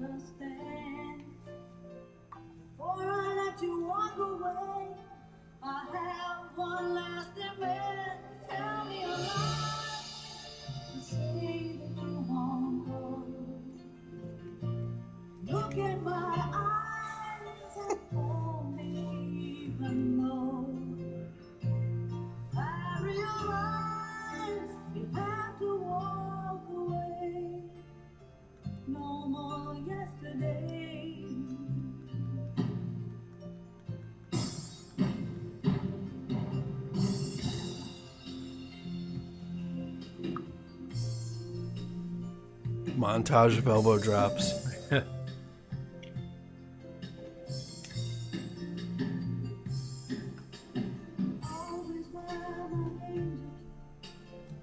Flying high above, always looking out for me, angel that I love.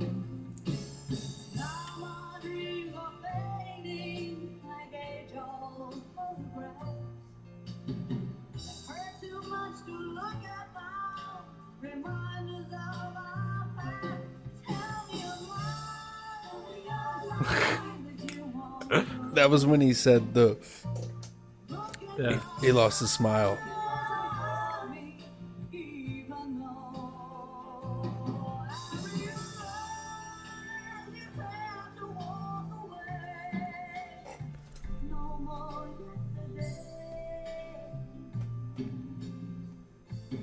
Really sad. So sad. Maybe a bit much for a tweaked knee. Yeah. Maybe Thanks for coming out, Shawn. Yeah, maybe they had that on file just in case he died. I don't know. Yeah, that's so creepy. Yeah, it's over the over the top. Was this the Shawn Michaels memorial episode? It very well could have been. Then Todd Pettengill comes out and he asks Ken Shamrock his thoughts on the Undertaker and the Psycho Sid match. And of course Ken says, The Undertaker, I gotta go with The Undertaker. He looks like he strikes well in there, and yeah. Okay. He's got good form, he says. Yeah.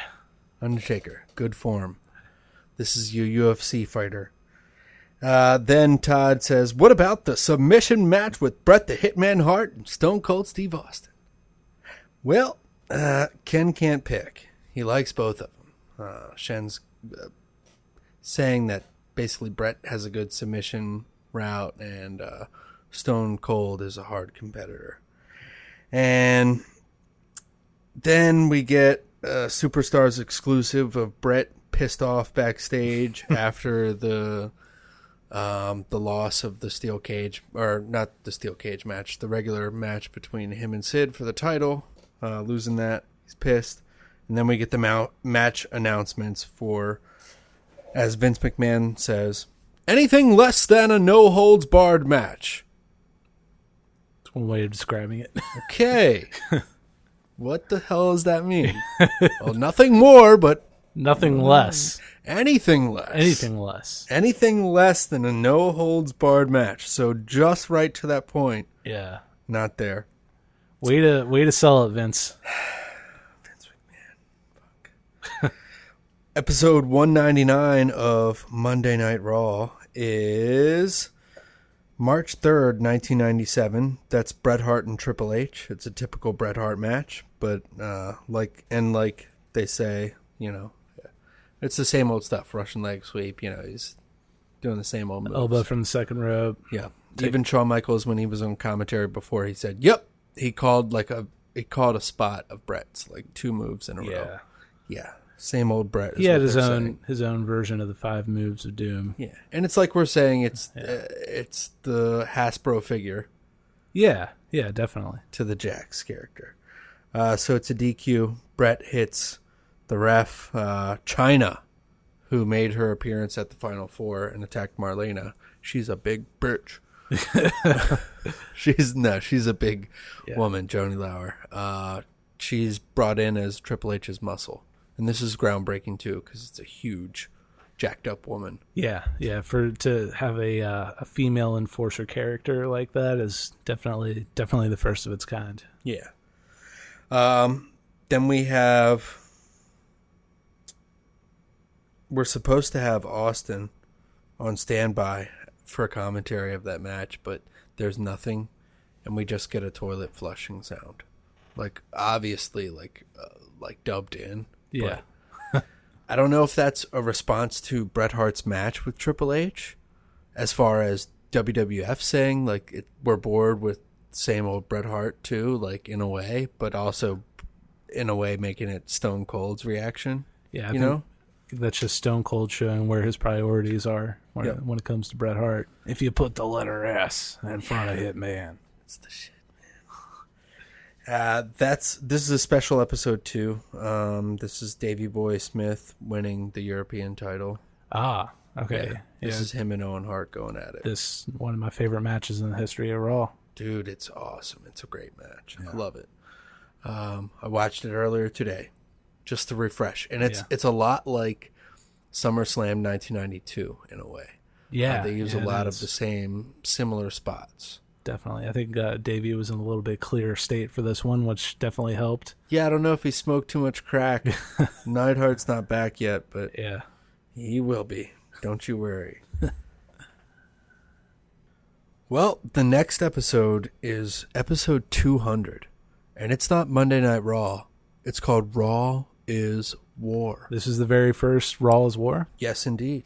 And the next hour will be called War Zone. Yeah. So it's a little different. Let's hear the intro real quick. The World Wrestling Federation, for over 50 years, the revolutionary force in sports entertainment.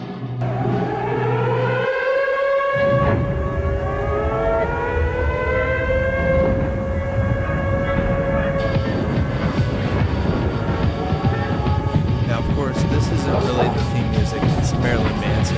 Yeah. But this would later become the theme music. And it's a whole different, it's a warehouse exploding, it's Stone Cold, Explosions, fire. Shawn Michaels, Bret Hart, Bomb, Sid, Undertaker's in there. These are the biggest names that we have. Yeah, lots of pyro too. The stage looks a little different. Lots of pyro. Yeah. So they're changing up here. Yeah, it's almost as if they're going from if you've seen the movie Scrooge, they're going from the original advertisement to like the Frank Cross, like Armageddon, explosions everywhere. Like it's like this is they're like hitting you over the head. Like we are changing tones. We're different now. Yeah, this is definitely the rebranding process. 97 is coming along, and WWF is changing big time. Yeah. We get lots of pyro coming out.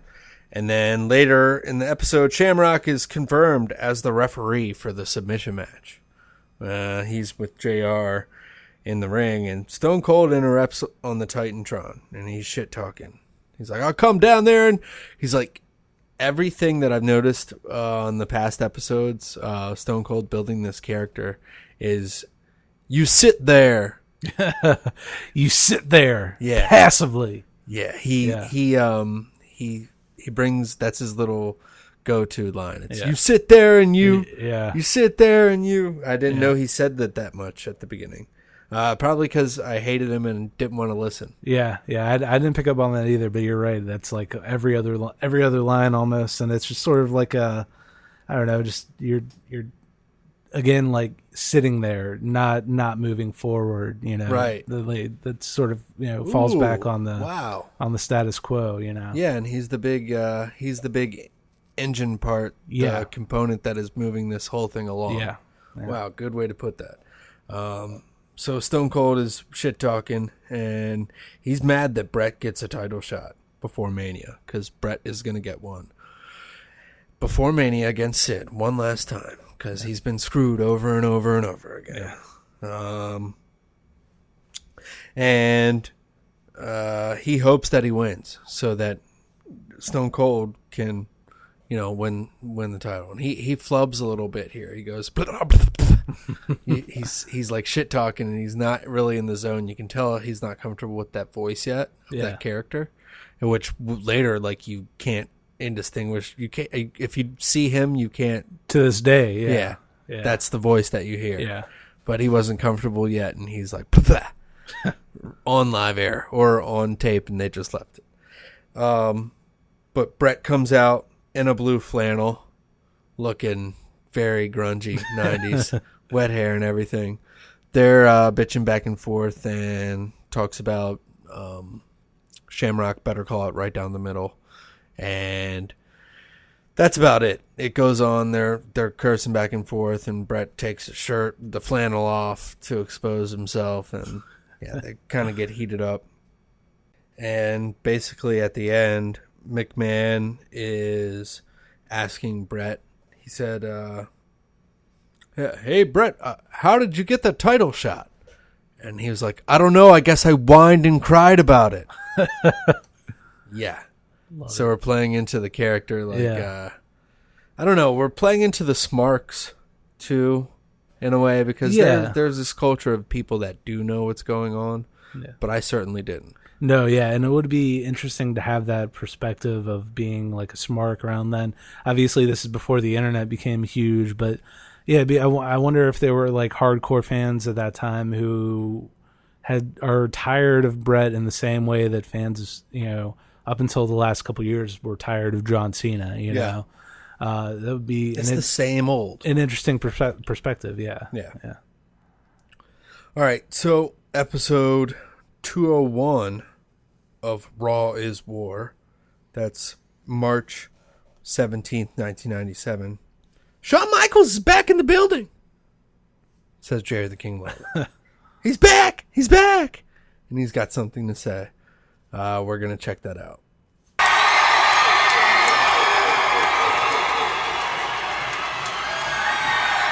Got some ugly fans. It's going to make you feel mighty good, Shawn Michaels. Well, it definitely helps me find that smile I was looking for a month ago. And you'll never guess where it was. It was back in San Antonio, Texas, where I left it, but now I've decided to bring it with me wherever I go.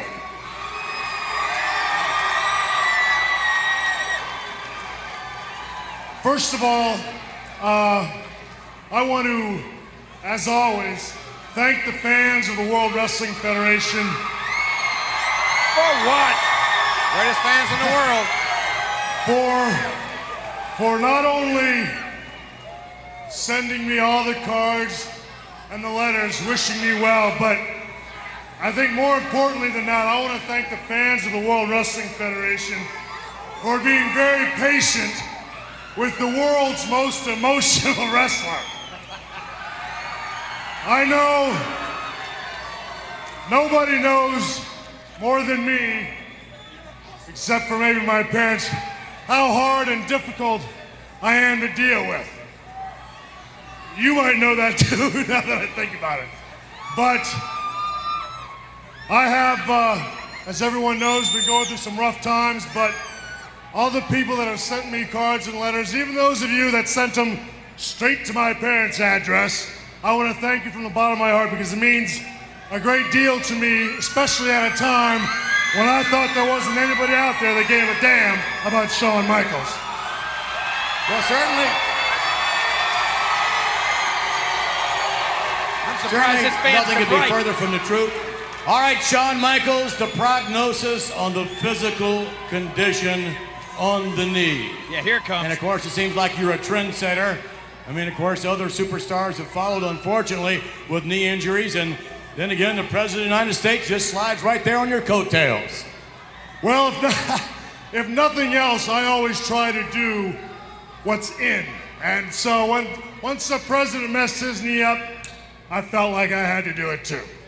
But on a more serious note, the knee is coming along.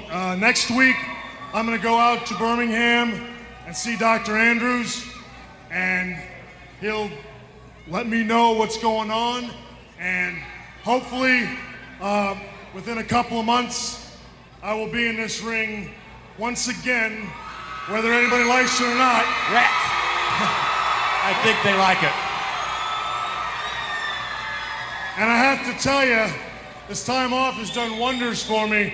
And I know there are a lot of people that don't like it, but when I get back in here, I'm going to be busting and moving like I used to. And believe me, when I get in here, the clothes are coming off one way or another. That girl's losing control of all her bodily functions. But I do have somewhat of a bone to pick, but not with the fans. I have to pick it with you. Uh-oh. Now, after all the years that I have been here, working, going up and down the road, everything I have done for you and the World Wrestling Federation, I sit at home and I couldn't help but to notice that WrestleMania is right around the corner. This Sunday Now, on pay-per-view. is what it is. There I sat in my home just waiting for that phone to ring, and it never rang once.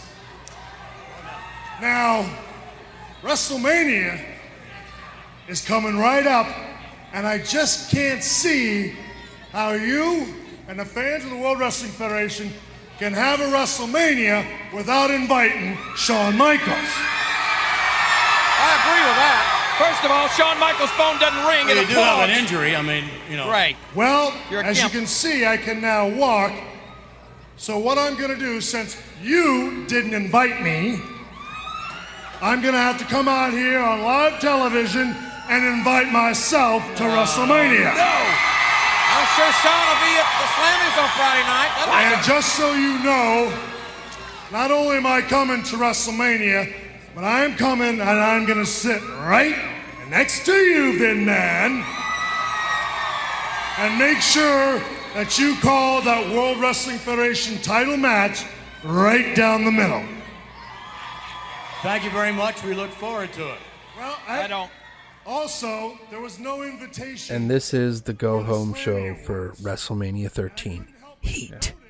They're building a lot of heat. So much heat. And I didn't know what the term heat meant at the time, but them putting it in there is just, damn, they're fucking playing to everything, breaking kayfabe and Insider this year. It's so crazy. Yeah. And a lot to do with Russo, but they're doing it in a smart, controlled way. Like, you can tell Vince McMahon is kind of, he's a little too shy right now. Yeah. But he's doing it in a conservative, well done way. There's a lot of testing the waters, you know. So much of what we've talked about so far is just, you know, pushing it not that much further, but just a little bit further than just a hair. Yeah, exactly. And this is another example of that. This is a title match is going to happen. It's Psycho Sid and Bret Hart tonight, and Shawn Michaels is in the building. Great, good. Shawn Michaels. Yeah. No, he's here. So we go to Gorilla announcing that the match is going to be a steel cage match tonight, because Bret deserves a fair rematch. And then Bret says he wants to change the face of WrestleMania 13. And he's going to be a 5-time champion. And he's going to beat Austin in the submission match for the title. Bret also says he wants Shamrock to call it right down the middle. And he's looking forward to a nice long run as champion. And everybody get in line. And everyone in the WWF will get their chance to prove themselves against the excellence of execution, who's also the best there is, the best there was, and without a shadow of a doubt, the best there ever will be. And crazy without the shadow of a doubt. And he gets a mixed reaction here from the crowd. Yeah. Later, Shawn Michaels comes out, and that's on Warzone, the second hour, and he says he found his smile back at home. Wow, lucky. That's good. That's good. Usually, if you don't find it within the first 48 hours, it's usually gone. Yes, it's usually gone. That's true.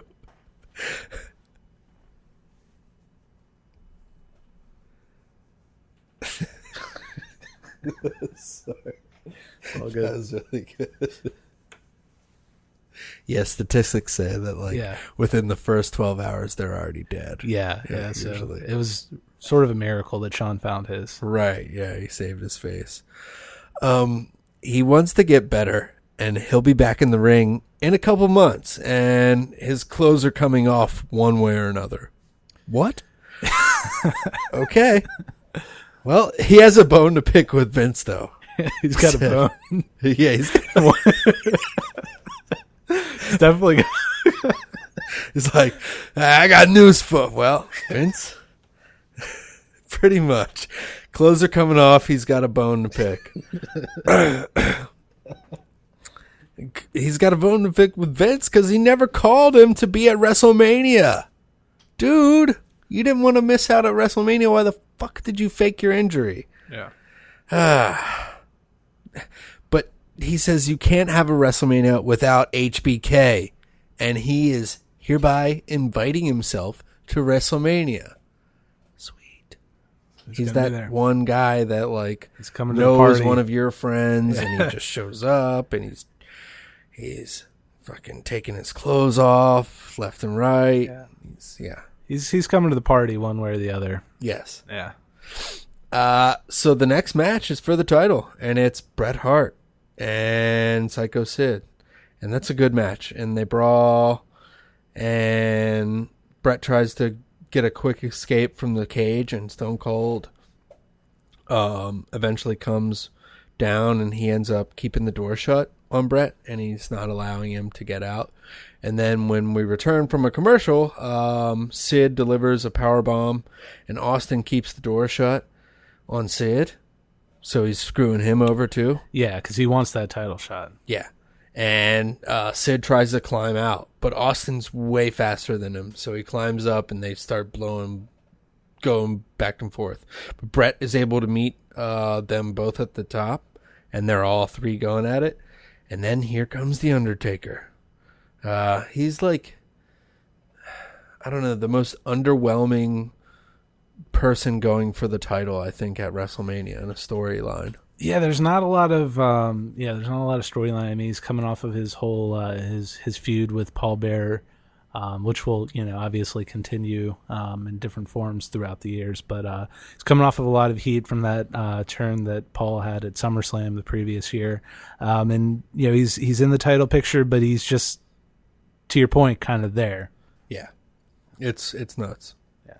Yeah, but he's a big draw. Yeah, he's still the Undertaker, and he gets over too. People still pop for him. Big. Yeah.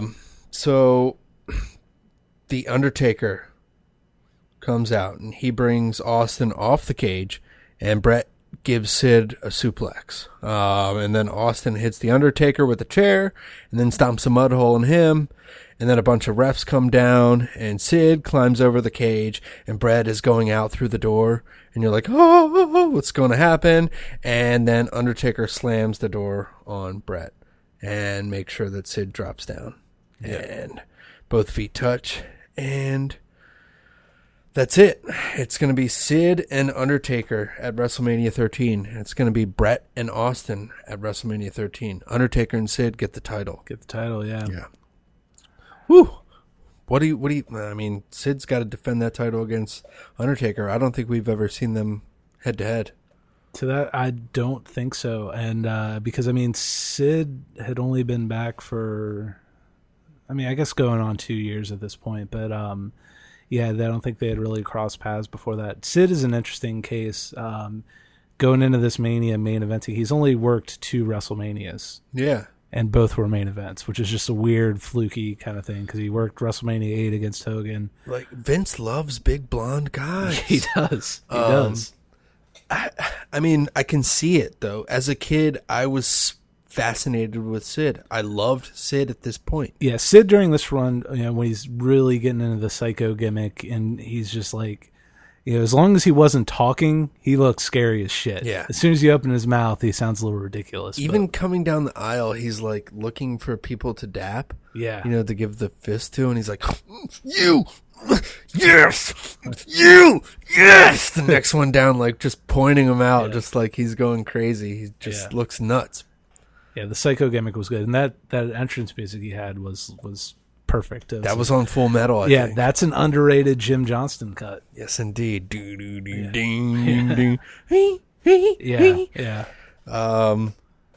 So yeah, they get the title, and it's probably for the best, because I think they needed it more than Bret and Shawn. I agree. Bret and Austin. I agree. And if the tides had been turned with Bret and Shawn, they didn't necessarily need the title either. Yeah.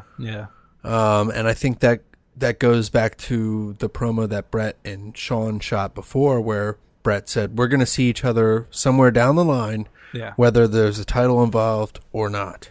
because their feud is bigger than the title. Exactly. Right after this, we get Bret Hart's infamous rant. We're going to play this right now. Love this. Here, ladies and gentlemen, a few more moments here with you. Vince McMahon is going to try to talk to a very, obviously, disconsolate Bret Hart. Extremely frustrated over what has just happened. Whoa! Frustrated isn't a goddamn word for it. And he just pushed Vince. Yeah. Oh, we apologize, ladies and gentlemen. First time anybody got physical with Vince, right? Nobody in the building Pretty sure. cares. Nobody in the dressing room cares. So much goddamn injustice around here. I've had up to here. We apologize, ladies and gentlemen. Everybody knows it. I know it. Everybody knows it. I should be the World Wrestling Federation champion. Get him out of the ring. Everybody just keeps turning a blind eye. You keep turning a blind eye to it. I got that Gorilla Monsoon. He turns a blind eye to it. Everybody in that goddamn dressing room knows that I'm the best there is, the best there was, and the best there ever will be. Vince is scowling. Cut him off. If you don't like it, tough shit. Woo! Ooh. Yeah. Well, obviously, we I ask Bret, all you want to do anytime you go in the ring is cry like a baby. I tried to go out there and help you, and you threw it all away because you're a loser. It could have been you and me for the championship at WrestleMania, but you blew the whole damn thing because you're a loser. At WrestleMania, You know why they call you Stone Cold? Because your stones are so cold. Your stones, you won't come out here and step in the ring and be yourself. You always got to jump me from behind. You got the guts to come out here. Come on. Everybody knows whether it's Psycho Sid. Ladies and gentlemen, we apologize If for the you think actions of for Bret one Hart, who second has that snapped. belt belongs He to has you, lost it. you are wrong. Uh-oh, That look is out. my belt. You know We're going it. to try I and know stay it. with this And as long as we everybody in this can. building knows it. Bret Hart, ladies and gentlemen. This is completely out of control, man. Yeah, I know that. Oh, this is not going to be a fight here. Bret Hart. Bret snapped. He's lost it. Wait a minute. Wait just a minute. Oh, wait a minute. This just picked up. Bret Hart, ladies and gentlemen, has gone berserking. Oh, no, no. Oh, Bret dives onto the Undertaker. For the Undertaker. Bret Hart knows the Undertaker. Oh, Austin down. There's Austin. Austin. Bring up Bret Hart. So we'll see him challenging the Undertaker. The hell is waiting on WrestleMania. They're getting it on now. What a great ending. I was so excited for this. Me too. I was pissed that Bret ultimately didn't have the title. But like you said, I think Undertaker and Sid needed it more. We're still cracking up because I had honestly forgotten about that Sid moment. I don't know shit. Bret says, "You know it, Sid. Everybody knows it." And Sid screams, "I don't know shit." We're going to take that back, actually. Yeah. I don't know shit. Oh, man. That one's up there. Ladies and gentlemen, we apologize for If the you actions think of for Bret one Hart, who second has that snapped. belt belongs He to has you, lost it. you are wrong. Uh-oh, That look is out. my belt. You know We're it. going to try I and know stay it. with this And as long as we everybody in can. this building knows it. Bret Hart, ladies and gentlemen. Well, at least he's got half the brain as him. Yeah. Oh, my God. In a career full of moments like that's up there for me. That's one of my favorites. I don't know shit. I don't know shit, Hitman. All right. Well, next is WrestleMania 13. Yes. This is it, man. This is the classic. This is the one. This is the only. Imagine that for over a decade, you have fought to reach the pinnacle of your profession. Then you walk away. When you return 6 months later, nothing is the same. I've been screwed by Shawn Micheals. I've been screwed by Stone Cold Steve Austin. You scratch my back and I'll stab yours. There is no respect. Everybody in that dressing room knows that I'm the best there is, the best there was, and the best there ever will be. Even your fans have changed. At the heart of this change is a man that spits in the face of your every accomplishment. Ever since you came back, you ain't done nothing but cry. He has attacked you physically and verbally. If you put the letter S in front of Hitman, you've had my exact opinion of Bret Hart.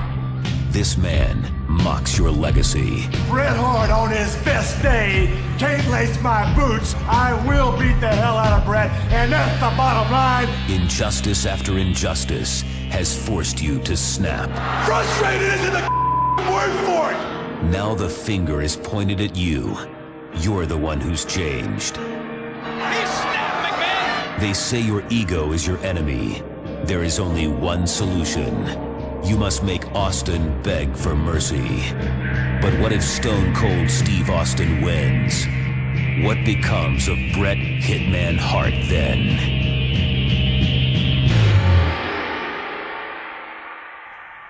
Just nothing but chaos going into it, and as great as it would have been to see that rematch with HBK and Bret, like Vince, to his credit, and the booking team, made the most out of the chaos, and like you didn't know who was going to have the title until the go home show. Yeah, and that's something that's pretty good way rare. to put it. Yeah. And with all that chaos ensuing, you still wanted to see either one kick each other's ass. Yeah.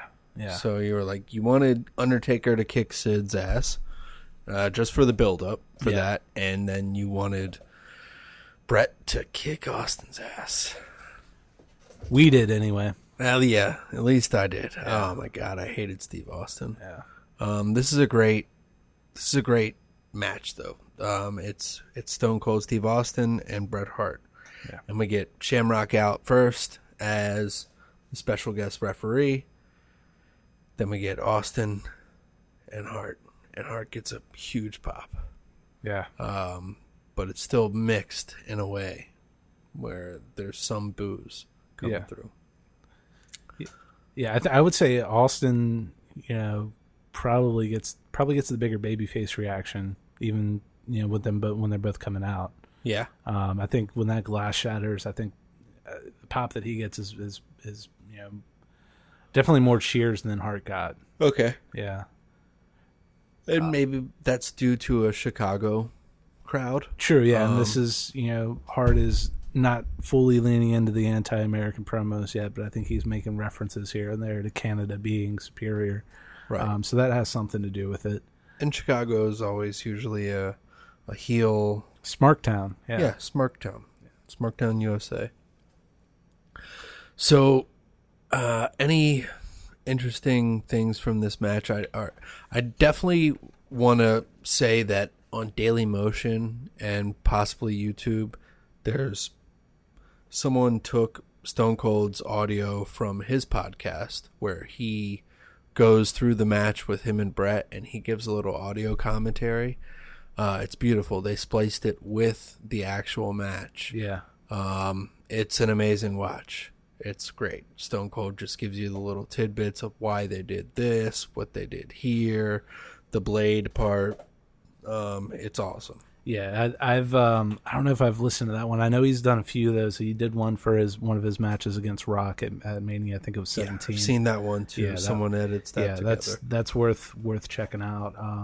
This match, this match is the reason why we started this podcast, really. Yeah. I think we were talking about it in like the DCW group chat, and it's personally my favorite match of all time still, for a number of reasons. But it starts out with some just excellent brawling. They immediately go out of the ring, into the stands, into the crowd, and bring it all back. And it's just the story that is told in this match, and the execution of a double turn. With Bret, despite everything that we've talked about in this episode and all of his promos and his character, he's still the Hitman. He's still a full baby face.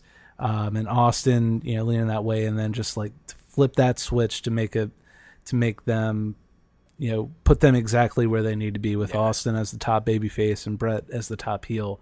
And the way they tell that story, it's what pro wrestling is all about. It's truly, in a way, it's like two dogs.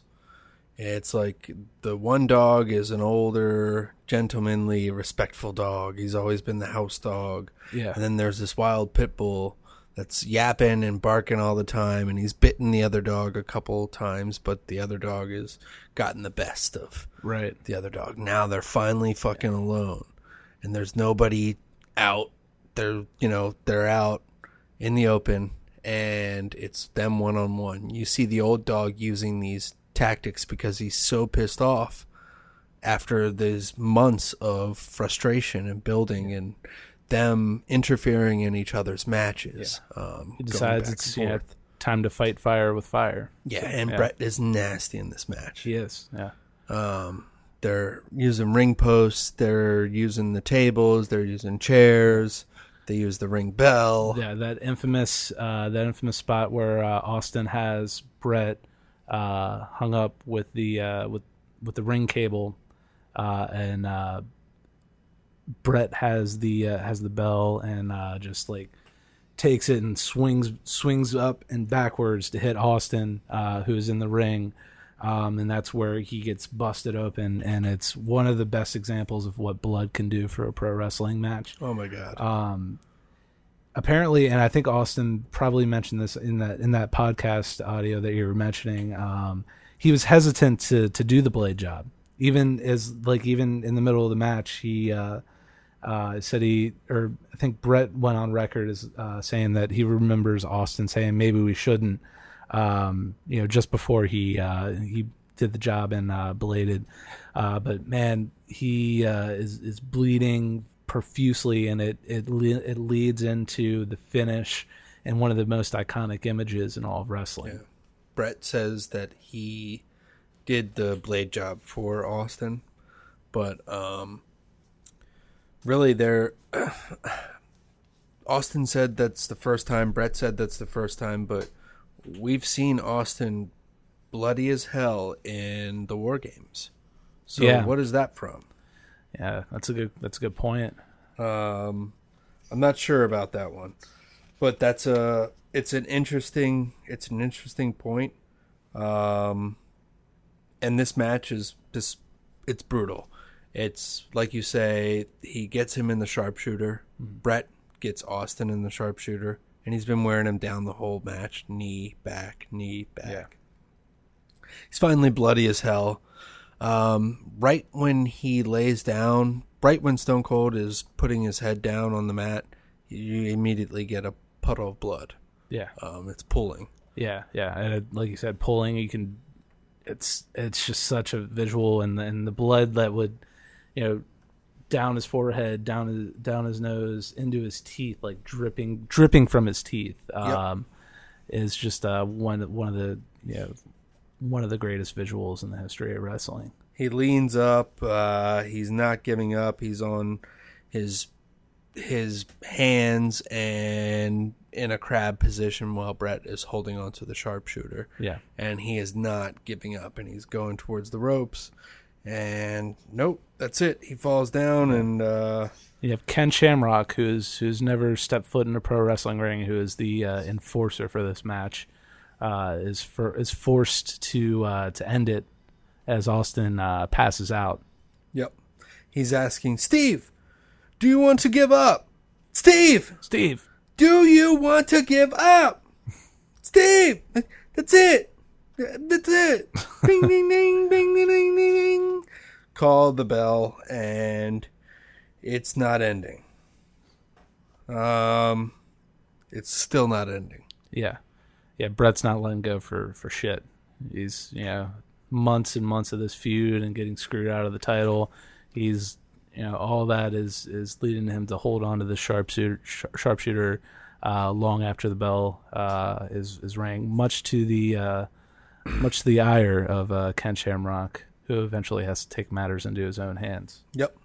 And he has to suplex Bret. And they square up, and you think that they're going to go at it, and they don't. Bret gets the coward action going on. He tries to fight the guy. Yeah. And everyone's cheering him on, like, come on, come on, come on, come on. Yeah. And Bret just backs away. Yep. I was like, whoa. Not cool. And Austin is still in the ring. And he's out. Bloody as hell. Yeah. And he's waiting to get up, to go, and walk it off. And the crowd gives him a good reaction. Yeah. Wouldn't you say? Definitely, yeah. Definitely a huge ovation. So, Bret, after he cowers away from Shamrock, where, the camera follows him all the way to the end of the entrance ramp, and there's just this, he does a good job of selling it just with the look on his face of, sort of like the gravity of what just happened, in character is showing on his face, and he does a good job with that. And then once we follow him all the way to the end of the entrance, we go back to Stone Cold.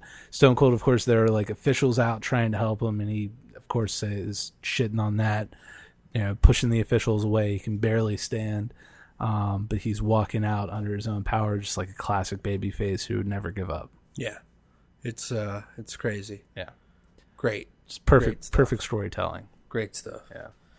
I'm going to finish this whole episode up with an excerpt from Bret Hart's book. This is Hitman Bret Hart, My Real Life in the Cartoon World of Wrestling. And this is chapter 38, called The Lion and the Hyena. On March 23rd, I arrived at the Rosemont Horizon in Chicago on about 10 a.m. for WrestleMania 13. Vince had just let Stone Cold in on my heel turn and our role reversal, and he and I sat in the ring apron blankly staring at each other. Steve appeared anxious about how we'd go about telling our prospective stories. I started tossing out ideas, and together we began piecing our match together. I told him my new heel turn was going to seem for real. We had to go toe-to-toe right off the bell, onto the floor, over the barricade, and into the stands. Such an approach would make it all feel like a shoot. Again, this is another way that Bret is like trying to tie in shoots into everything that he's doing. Yeah. Another subtle nod to me that, yeah. He wants to make it as real as possible. Yep. Back in it, the fans would be close, so we would have to keep our work tight. I looked him in the eye and said, what would really make this great for the match is for you to get a little juice. Steve uneasily admitted that he had never done that before, but he offered to try. Yeah. So that's what we were talking about earlier. I'm thinking War Games must have been, it wasn't planned. Like he just got hard weighed and, unintentionally busted open. And so this is his first time going into a match with, planning on, blading. Right. Yeah. Okay, getting into the match. As I came out like a lion, Steve was pacing the ring like a pissed-off hyena. I really felt like I was going out there to have a fight after school with a kid I hated. I got a strong cheer, but they were highly angry sighs and boos. For me to see that my days as a babyface were truly over. Steve tackled me full force, and I came through the ropes, and the bell clanged. As we brought up the stands, I took my hard smack into the hockey board.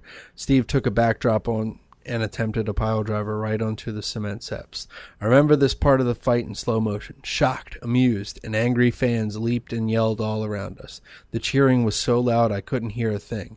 My fist bounced perfectly off Steve's head, and he never stopped fighting back. Ken Shamrock, wearing a sleeveless, zebra-striped referee shirt, looked amazed at how close our work was, and how it was totally believable. I eventually derailed Steve and started to work the leg. I dragged him over to the corner, dropped out to the floor, and slapped on my figure four around the ring post. Steve stole it like it was breaking his leg. I let go and nonchalantly grabbed the ring bell, then left it on the apron as if it was a weapon abandoned while I sought a better one. Like a cool killer, I grabbed a chair, but it was padded. So I put it down and I picked up a metal one. I could see Julie and the kids in the front row. Beans was covering his eyes, sitting next to the groom Stu and startled Helen. I prepared to break Stone Cold's ankle. The fans remembered how he had done this to Pillman a few months earlier. By methodically threading his shin bone through the back of the chair and stomping on it, I climbed up to the top corner and jumped off to cripple him. But Steve was up to greet me and smacked me across the back with the chair, knocking me to the mat. While I was on all fours, he cracked me with the chair across my back again, leaving me writhing and twitching in the ring. My heel turn was in motion. Vince, commentating with Lawler, announced that the masses watching live on pay-per-view, "What excuse will Bret Hart come up with this time?" Then Stone Cold attempted to put the sharpshooter on me as Lawler said, wouldn't that be the greatest thing if for Bret Hart to submit to his very own hold? Like, oh, man, that's some foreshadowing shit right there. Yeah. Steve had put the sharpshooter on wrong, so I raked his eyes, breaking the hold, fighting back with a hard gut punch. I took it off into the ropes, but he sidestepped me and threw me onto the floor. I spat out the blade from where it was tucked between my upper lip and gum. He had a blade tucked between his upper lip and gum the whole time? Jesus. That's just some old school shit that... What? Seems reckless, but that's just, when people do it for so many years, it becomes normal. As we slugged it out on the floor, I said, "It's time." I faintly heard him say, "Maybe we shouldn't." I reversed his throw and told him, "It's too late." Really? Come on, man. I don't know about that, Bret. Dude, like... It's too late. The whole encounter right there, he's like, "It's time. Maybe we shouldn't. It's too late." Like, all right. I hurled him crashing hard into the timekeepers. He barreled into the steel barricade. I calmly stepped over Steve and Vince, looking right at me and screaming fans only inches away. I grabbed his head and beat him with a few of my fists like rubber hammers. Then I cut him perfectly, less than a half-inch long and as deep as a dime slot. No one saw a thing. The blood spurted out of his head as I gave him a serious thrashing. Despite all the vicious attacks he'd put me through, the crowd was now cheering for him as he fought to hang on. I retrieved the chair I discarded earlier and repeatedly smashed him in the knee, like I was bent on destroying him. I was actually doing the best I could to hit his knee brace every time. I managed to beat the bloody but defiant Austin back to the corner, but like a school bully with his back against the wall, he kicked me full force in the balls, a total work. I clutched my crotch and sank backwards. The tide had just turned. Now a furious Stone Cold did all he could to put the Hitman away. The crowd seemed torn between us at times, but when he suplexed me off the top corner into the ring, Steve had the fans totally behind him. After 20 minutes, we went back into the finish. But Steve threw me out on the wrong side of the ring. I needed to be near the bell I'd left on the apron. Steve went for the mic cord while I subtly maneuvered to where I needed to be. He quietly sighed with relief that I had fixed the mistake, and as I leaned against the ropes from the outside of the ring apron, he came up from behind me and wrapped the mic cord around my neck several times, pretending to choke the life out of me. I sank to my knees, gasping and struggling, then grabbed the ring bell. Desperately smashing the top of Steve's bald, bloody head, I untangled the cord from around my neck to find Steve flat on his back. It was time for the son of a bitch to pay.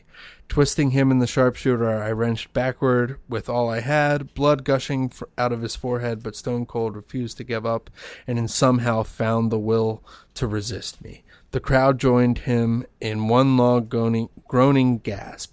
He slowly forced me to topple to the mat, but he kicked out of the hold. I had never failed me. No, the Hitman held on with unyielding determination. The fans cheered him on like Jack Nicholson in Cuckoo's Nest. He just could not lift that sink. When I steadied myself on my feet and clamped the sharpshooter on even tighter, I broke every heart that Stone Cold had just won. In the end, Austin didn't submit, but was rendered unconscious. Shamrock stopped the match and raised my hand. The bell sounded. I coldly began to attack his knees, then stepped into the sharpshooter to give it to him some more. But before I could, Shamrock gripped me around the waist and threw me down hard to the mat. I was right back up, furious, and with the taste of blood on my lips, and Ken and I squared off with fists clenched. He challenged me to bring it on. The Chicago crowd came unglued. For him, a seed was sown for another day. As for me, I stood alone but defiant, proud and unbowed, this remorseless pink soldier in his dark, bloody battlefield. As I dropped to the floor, signs danced in my face, "Bret who?" and "Go back to Canada." Wow. But the kids still pulled out in front of the Hitman shirts, and they high-fived me to the show that they were with me.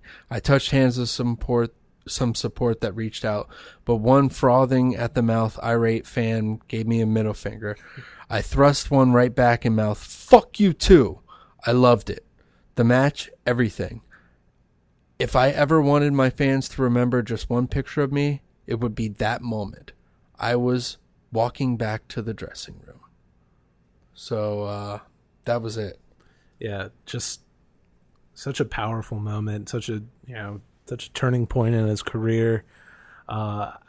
Looking back and watching it as a kid, a lot of the stuff that we talked about in this episode that foreshadowed this and the evolution, a lot of that just went over my head. Mm-hmm. The subtle, like, oh, Bret's kind of changing, and is he a bad guy? Like, it didn't really hit me until this match, and I think once all the dust settled and they went back to commentary, Vince said they were talking about it, and Vince said something like, "Well, you heard the boos." Yeah. And it was just like, I was like, that's like, oh, he's a bad guy now. But I didn't like change allegiances. I was just like, well, what? I don't know what the fuck everybody's problem is. He's the Hitman. Yeah, he's still the same guy to me, but he's definitely. And that's what's so cool about everything that's about to happen, is that he never really changes colors. It's the fans that change. And we'll get into that on the next episode. We're going to jump right into it. Before we go, one last thing. Dave Meltzer wrote, it was expected to be a one-man show. And fortunately for the name WrestleMania, the one man delivered the match of the year caliber. Hart and Steve Austin more than saved the show with a match phenomenal in work rate, intensity, and telling the story. Yeah. And they in fact did.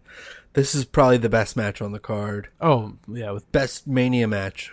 I don't know. I mean, for me, it's my favorite match of all time. Yeah. Definitely my favorite Mania match. And, it's different for everybody. And, seeing it at a young age definitely has a lot to do with it. But I think every time I watch it, I appreciate it more. Yeah, there's so many little things and elements. And like I said, watch that Stone Cold little thing that he does. You can find it on Daily Motion or YouTube. There's just someone edited the video with his audio, and it goes perfectly. Yeah. It's great. It gives you a good insight into it. Definitely. And next episode, we're going to be talking leading up to the Canadian Stampede and getting us up to date. Yeah. We're going to go through this whole basically anti-hero, anti-American stage. Some of the best stuff. Some of the most compelling stuff that WWF has ever done. Yeah, this is the origin of Attitude. This has been episode 2, Blood from a Stone.